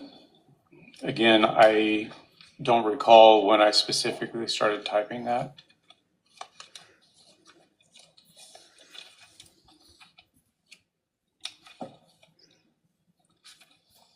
Maybe that's why you arrived that day. Maybe that's why the prosecution asked that many questions and kept him up there that long. Who was there already? Patrol officers. Just them? The fire department might have been there. Alex Cox was there. Other detectives arrived. I couldn't tell you the order of which Tell him everybody you were arrived. there. Tell her you were there. And where did you park? I parked north of the scene. Lori, again, you're gonna want to know why they parked where they parked again. Are you gonna say because you couldn't park closer? She's on the same trip again. And then did you go directly into the house? No, ma'am. What did you do first? We received a briefing of what patrol officers had learned. We learned that there was a body inside the residence, and we came up with an investigative plan. Who did that debriefing to you? I don't think anybody specifically ran the debriefing. We, as detectives, gathered around the patrol officers, and they informed us basically of what they had seen and what they had been told. And who were those detectives with you? Well, Detective Duncan would have been there with me. Detective Moffett would have been there. I didn't take a roll call of all the detectives there. Possibly Detective Inclin. I don't know. Okay. And then where did you proceed after that debriefing? Well, after the debriefing, I provided the information of what I had learned to Detective Kaminsky, who is still back at the police department, and gave him the information necessary to request a search warrant for the residence. And then what? We waited. To get the search warrant? Yes, ma'am. To have it issued? To see if the judge would issue it, yes. And how long did that take? Don't believe we got word back from the courts until it would have been probably between 11:30, 11:45, and then we made entry shortly thereafter. So is it your protocol that you can't enter until the search warrant is issued? That is what we do once the scene has been made secure, yes. Okay. And then when you entered, who entered with you? Myself, the crime scene tech, we were the initial ones. I think Detective Duncan might have come in with us as well, but that would have been the extent of the initial entry. Do you know the name of the crime scene tech that was with you? Jordan. Is that Sandra, was I seeing that correctly, that that's still an active pew-pewing? Sorry guys, we might have an active pew-pewing. I just want to pause to make sure.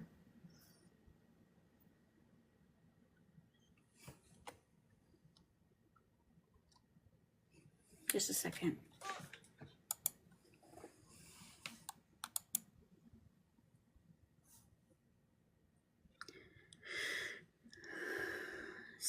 Spotsylvania County in Virginia? You're saying that this is an active one right now? I'm going right now. In Virginia?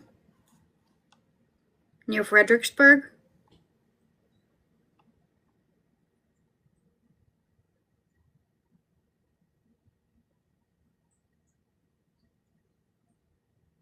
Suspects not been apprehended?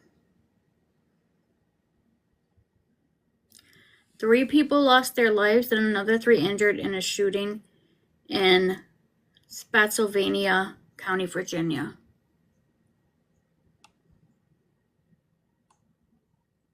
The investigation active and fluid. The investigation active and fluid. Citizens are being asked to stay inside. Can one of my mods report this story or take this story and put it into our Facebook group so that way if we have any Virginians, they know?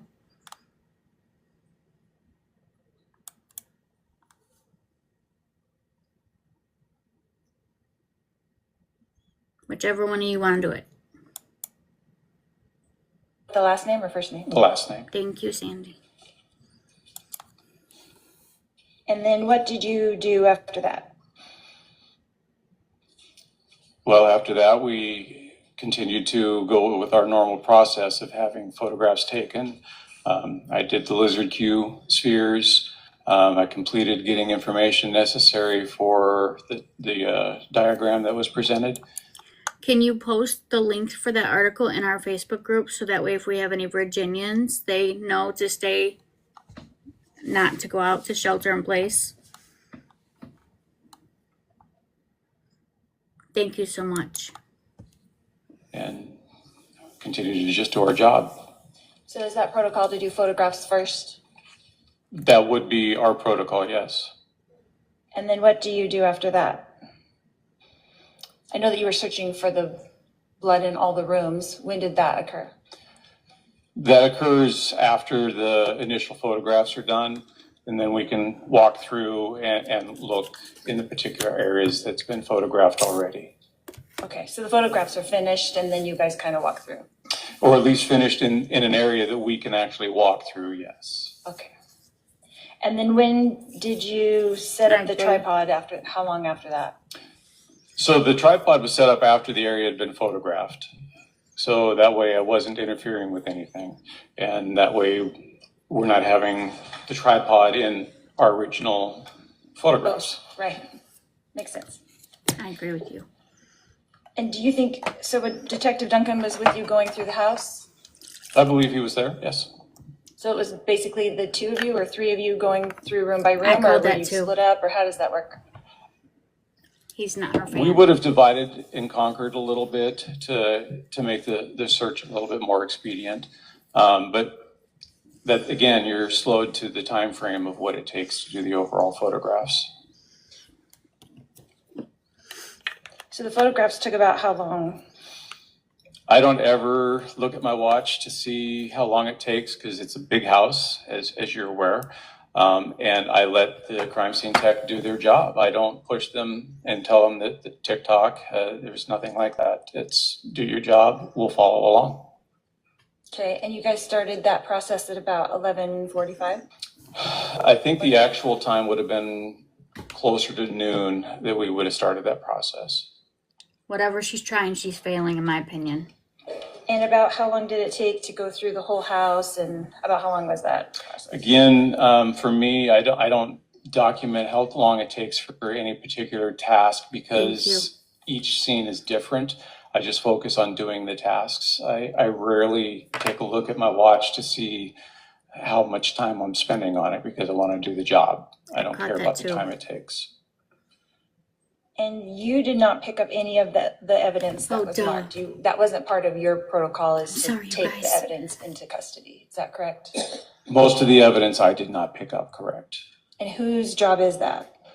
We usually defer to the crime scene techs to do that. There are times that we will assist them with doing it depending on what the item is. So that day, was it Jordan who did that? Was he the crime scene tech that took that evidence? She would have been.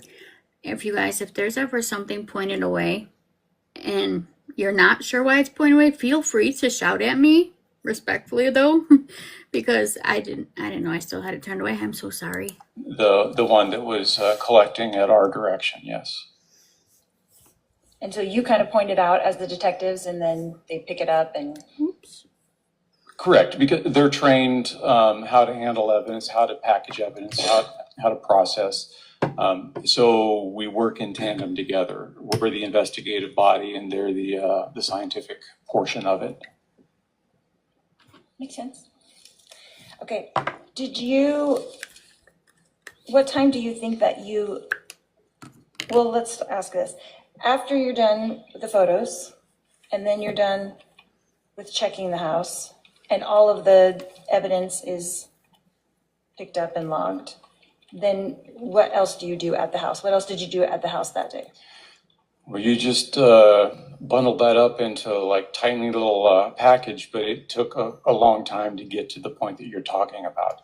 So my day pretty much involved the scene. As far as ancillary jobs to go somewhere else or do other things, no, my day was pretty much spent there on 4 Peaks. Awkward. Correct. Yeah. So. I know, me too. When did you leave the residence then? We secured from the house sometime between 4 and 4:30 p.m. She wants her you can't handle the truth moment, in my opinion. And what other tasks did I miss that you accomplished during that 12 o'clock to the 4:30 time? I just don't know what you were doing in there. I'm just wondering. Well, we identified just testified to a the man. proper or the evidence items. We're looking for other evidence items. I am still doing the diagram, so Yes. measurements need to be done. They We cut have to out a wait for the medical floorboard. examiner to arrive because we can't do anything with the body until they show up. And then once No, I don't once think they she show was. up, we pretty much stop with the other projects until we can focus on the body and get the body out of there, because there aren't very many investigators for the medical examiner in the county, so we don't want to tie them up longer than we have to. Cringe. And then we'll resume searching or identifying information, evidence, collecting it, and working our way to a conclusion where we can leave the scene. This is so cringe.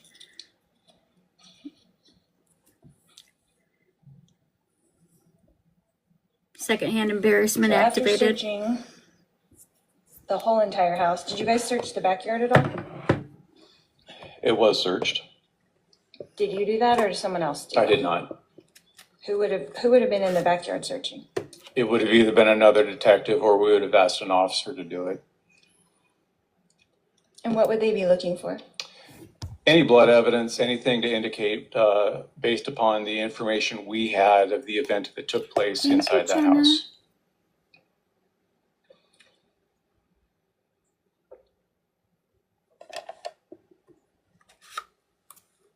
So when you made your assessment, you were able to leave after that assessment was made? That everything was accomplished? That is the way it goes. What assessment are you talking about? That all the evidence was gathered and collected? That I was satisfied that we had That you collected did your what we job? needed to collect? Correct. Yes. Yes. Okay, thank you.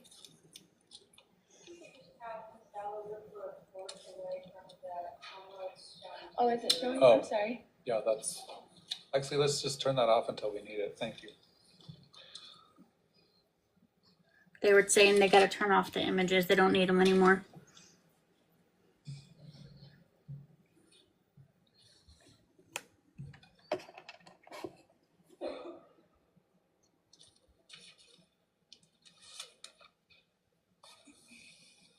I really like this witness a lot. Can you come So back you stated tomorrow? earlier that the weapon, the type of weapon that was found was a .45 caliber? Yes, ma'am. Is that a semi-automatic? It is. Okay. How is that different from like a revolver? What's the difference between that? The build itself, I like to use simplistic terms when I describe what a revolver looks like. Most people are familiar with a Western movie. So the wheel gun, that's a revolver. What you see modern police officers carrying these days are semi-autos. So that's kind of the analogy I give to people that don't know guns. Have I ever done that before? No, absolutely not. No. And what's the difference between when you're shooting a semi-automatic or shooting a revolver, how fast you can shoot? Does that make sense? The speed on which somebody agree, can Kathy. shoot is dependent upon the shooter themselves. The skill level they have, the weapon they might be using. There are a lot of circumstances and things that happen to be able to qualify that statement. Right. And you have taken many gun classes, right, that we heard of? And I'm an instructor, yes. And you're an instructor. Yeah, it's So just a when subwave. you're taking a gun class, Subscriber is wave. it common for them to say, is it common that they tell you to shoot center mass? Is that a common term? That is what we train as police officers, is to shoot center mass. It has the highest probability of guaranteeing a hit on the adversary that you're trying to shoot. Right. So if you were being attacked, you should point at center mass. Is that correct? That is what's trained, and because stress can obviously create issues, yes.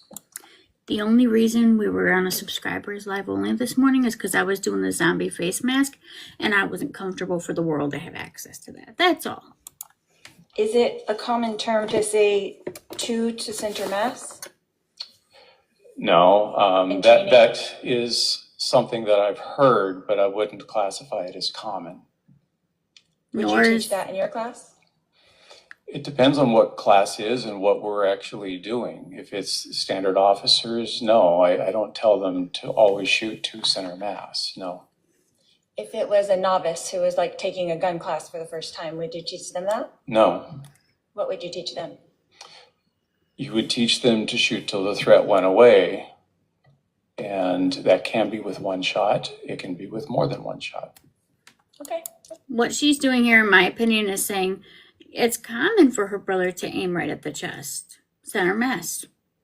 I would tell them that. But he just literally looked her in the face and said, no, I would not. That's fair. So in this particular gun, the 45, when the shells are ejected, where do they go? Out and away. So in this particular gun, do they? He's not doing her any favors. She's not getting her you can't handle the truth moment from him. Go to the right or to the left? I have not test fired this particular gun. I believe that most semi-automatics do eject the casings out to the right. Whether it's high right, low right, I'm not sure. It could be farther forward, it could be farther back. I did not test fire this gun, so I cannot speak specifically to how this particular gun ejects, other than most likely to the right. In their opening It statements. could go to the left? No, not the way the ejection port is set up. So no guns that are 45s could go to the left? Certainly you could have a left-handed gun set up that it would eject that way. But the way this particular gun is set up, the ejection port dictates which way that's going to go. When the slide cycles back and that extractor pulls the casing back, the ejector is usually located on the opposite side of the extractor, and that will kick it out of the actual ejection port of the slide. It could, but just on a he's got an attitude kind of way, not a he's in trouble kind of way. So for someone like me who doesn't really understand guns too well, you would say that a right-handed gun they would eject out of the right, but a left-handed gun they could eject out of the left. And they're very rare to see. Do people have left-handed guns? I guess I never really thought about that. Some people do.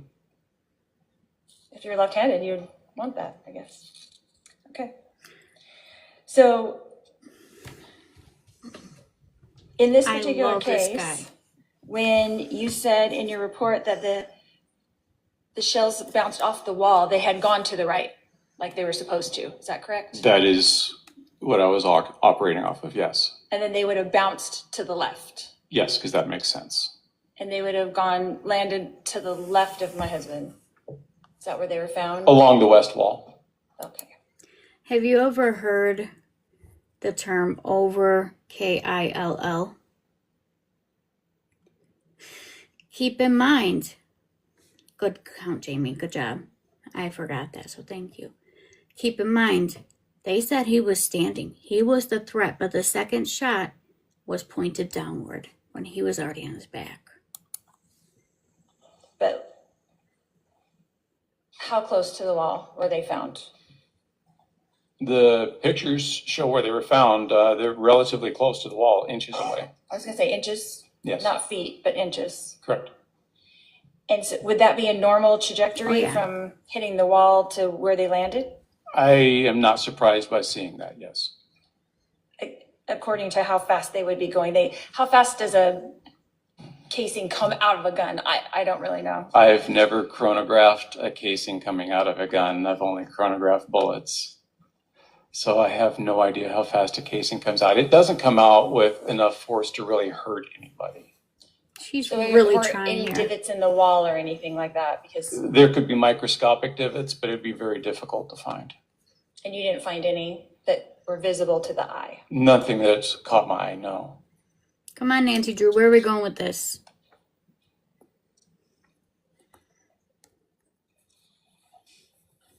So were you there at the time when Alex did the walkthrough? Yes, ma'am. And so you were there. Did he describe where he was standing? Sustained. Yep, that's Did a he show hearsay. you physically where he was standing? Sustained. She lost Was two there objections. a wall right next to where he was standing? Sustained. That's three. Three for the state. Your Honor, I'm not asking for the truth of the matter asserted. I'm saying he observed this person standing in that place. Well, you can ask him if he observed You can't give legal advice, sir. Mr. Cox standing in that place. Okay. Did you observe Mr. Cox standing in the room where he told you that the gun was? I observed him standing in the vicinity that he indicated. I really hope that this does not come back to bite him in the ass. He is not allowed to do that. He is not allowed to give her any legal advice. Was that in the hallway or in the main room? Right. Another hearsay. If the question is in relation to Mr. Cox showing or recreating or demonstrating, then the objection is sustained. Where did you observe Mr. Cox standing when he went through the walkthrough to? Well, that's the testimony that I'm saying is a form of hearsay. So please ask a different question. I'm trying to understand, Your Honor. So what You the should have witness kept your observed lawyer. is not relevant? I didn't say that. Let's do a sidebar. Okay, I would love that. You should have kept your lawyer, Mrs. Daybell. In my opinion, anyways. God, I'm going to get that tattooed on my forehead. This is just a show for her. Don't give her the time on here. I have to look at the NB. Well, Cindy, I don't really care what you look at. But here, we do true crime. We do a lot of things. So I understand if you need to swipe on, you go right on ahead.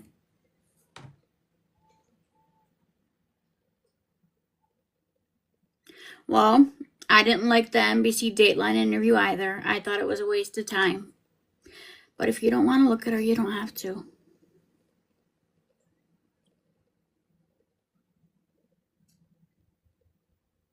She really wants you. You can't handle the truth moment. I'm sorry, Lori. No, this is not a movie. This isn't My Cousin Vinny either. Like, neither of them. She really wants that moment. You're welcome, guys. I told you guys I felt like something big was coming. I don't know if this counts as big, but the prosecutor objecting 3 times and winning on 3 in a row, I really hope that he doesn't get in any kind of trouble for giving that legal advice. And she's not the smart girlfriend in that movie either. Detective Coons, where would you place the shooter standing in that room? I would place the shooter in the area of where the curve of the wall was and the kind of the hall, somewhere in that general area. So would you have it, what direction would you place him standing? Law. Facing, I mean. Not standing, but facing. For which shot? The first one. The first one in a more easterly direction. Mm-hmm. And the second? In a more northern direction with a slight deviation to the east. So would you She's challenging that second shot. have him stepping forward? Is that what you're saying? No. He's late. No, he's down. What direction would you have him moving? Down. I didn't say the shooter moved. Oh, You're just yeah. saying that I thought you meant the other guy. he shot from a different angle? Yes, ma'am. Okay, so you think he was standing in the same location? I don't know that. Lori, let's not pretend that you were not in the room when both of those shots were fired, because we all know that you were in that room.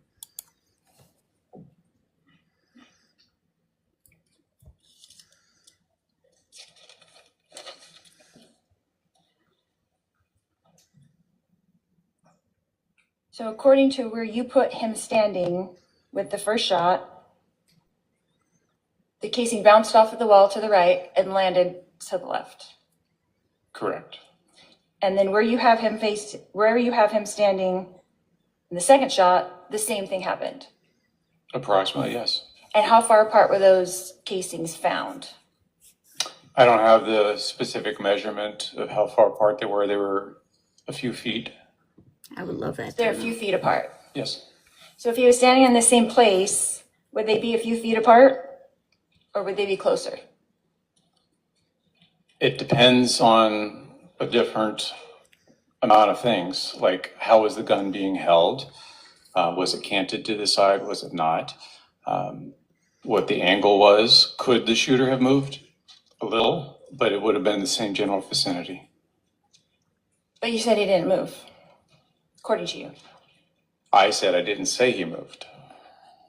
So he could have moved because they were more than a foot apart, the casings found. A little, yes. Would have been in the same general area.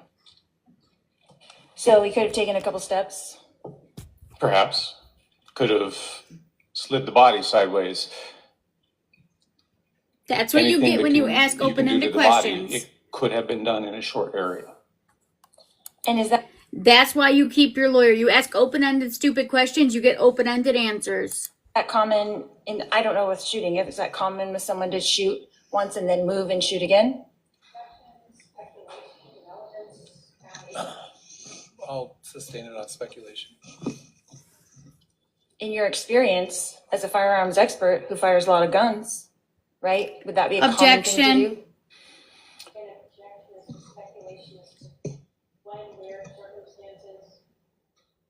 All right, I'll sustain the objection as to speculation. Ma'am, please use your microphone so we can understand. Let's talk about stippling. Oh, she wants to talk about the stippling now. The first shot, according to you, had stippling. Is that correct? No. It did not have any stippling. None was observed.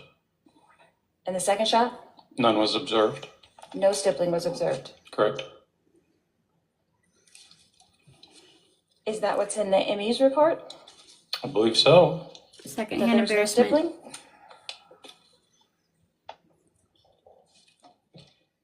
Second-hand embarrassment all day. Can I have a minute, Your Honor?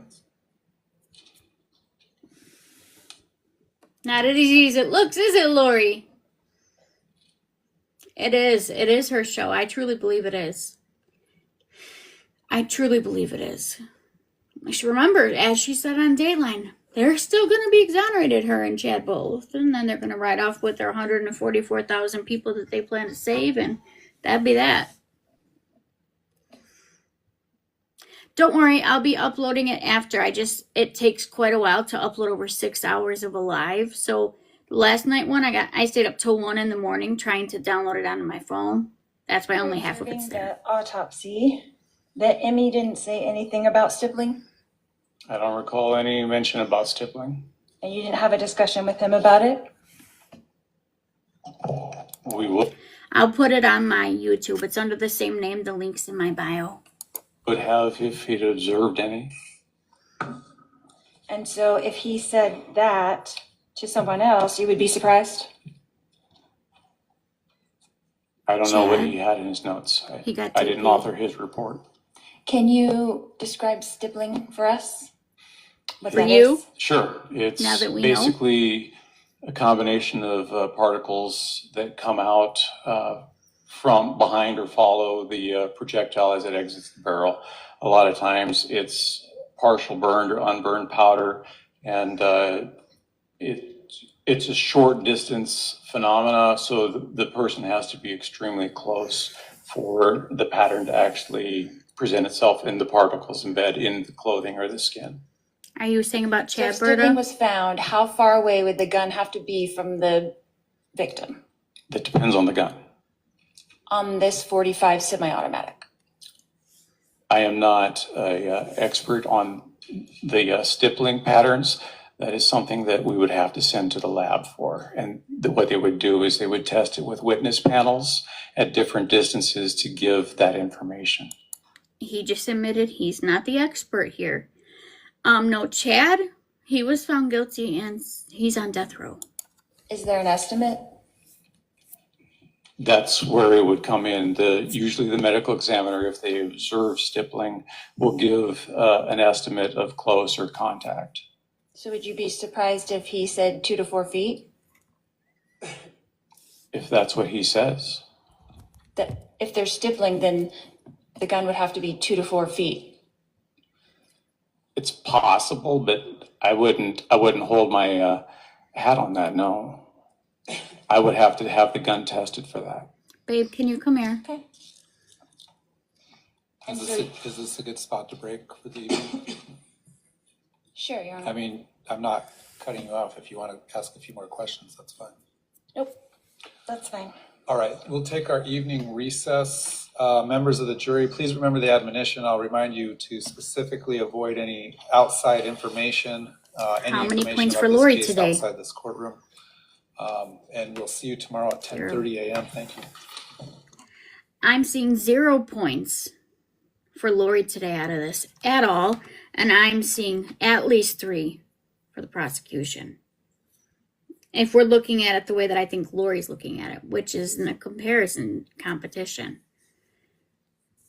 That's what she does. That's just my opinion, though. Okay, guys, we've been on for a very long time. So, what is she trying to do? It depends on what you believe, Berta. I personally believe she's just trying to put on a show. She's got nothing left to lose. Wait, what did he say? Will you inform us in the morning of exhibits you anticipate that you might need during the rest of your cross-examination prior to us starting? Because there are a lot of photographs to try to sift through to get the ones that you may need. No, I'm going to in a minute. You have a habit of when a witness answers a question to add something on the end of their answer. For example, during this witness, you said, I wasn't aware of that. Another time you said, I don't know much about guns. On previous witnesses, you've said, that's what I recall, or that's what I thought. I'm not really sure. When you say those types of things, it's a form of testimony. Okay, so I'm going to caution you to try to refrain from doing. Okay, so I'm going to caution you to try to refrain from doing that. After the answer, just move on to your next question. Okay. Sure. All right. Anything else from the state? Yes, Your Honor. I received information that a couple different detectives have been subpoenaed and asked to appear tomorrow. Really quickly, I know that she needs to stop wasting time, but this isn't the same trial. She's been found guilty for unaliving her 2 children and conspiring for Chad's wife. This is now her second trial for conspiring for her husband, Charles, at the time. And she has one more trial to come after this for conspiring to unalive her niece's former husband. She's been a busy, busy woman. There was no phone number for them to call in to say they received their subpoena, and they were asking me to advise them that they need to come here, but I'm happy to You're welcome. pass that along, or I wasn't sure if they need to come here tomorrow or not, but I've been asked to. All right. So I'm clear. The defense subpoenaed a few detectives. The information in the subpoena says they need to appear tomorrow. Correct, along with one civilian who also reached out to us, Joe Congrass. Okay. But was there Detective Moffett and Joe Congrass, who I'm aware of, who were given a subpoena with no number to call and confirm, just says to come here tomorrow. It was my understanding that the subpoenas were to say to call to check in beginning on the date tomorrow because we didn't know where we would be at this point in trial. who do you want them to call to see when they actually need to be here? Because obviously the state's not going to finish their case this week, I don't think. Correct. The defense, their numbers, I don't know how, I just wanted, I mean, obviously if she wants them to come here, I would tell them that, I just was passing that along with that is obviously. So it sounds like the subpoena may have been missing some information of who they should check in with to make sure they report on the correct date and time. So who do you want them to call? those Ghostbusters. witnesses? Your investigator? Yes. And, okay, so we don't need to put it on the record, but the state will pass the investigator's name and number along to those witnesses, and they'll call your investigator, but you're saying they don't need to report tomorrow, correct? Correct. I didn't get to see those subpoenas. They went straight from my paralegal to OPDS, so I'm not quite sure what they said. Okay, so I'll direct the state to provide that information, contact information, and that those witnesses just need to stay in contact with the investigator. Perfect. All right, anything else for before tomorrow? From the defense? All right, we'll be at recess. Thank you. You can sit down. And that is our show, guys. So like I said, give me a little bit. I'll start downloading today's live. And once I download it, then give me time to upload it and on the YouTube. I want to say the YouTube. But yeah, I'll put it on there. So if you missed any of today, you'll be able to catch it on the YouTube. Well, I did it again. Will somebody ban me from saying the word the before the word YouTube? All right, guys. I hope that you have a great night. I will see you guys tomorrow, 1 Central Standard Time. Thank you, guys. Good night.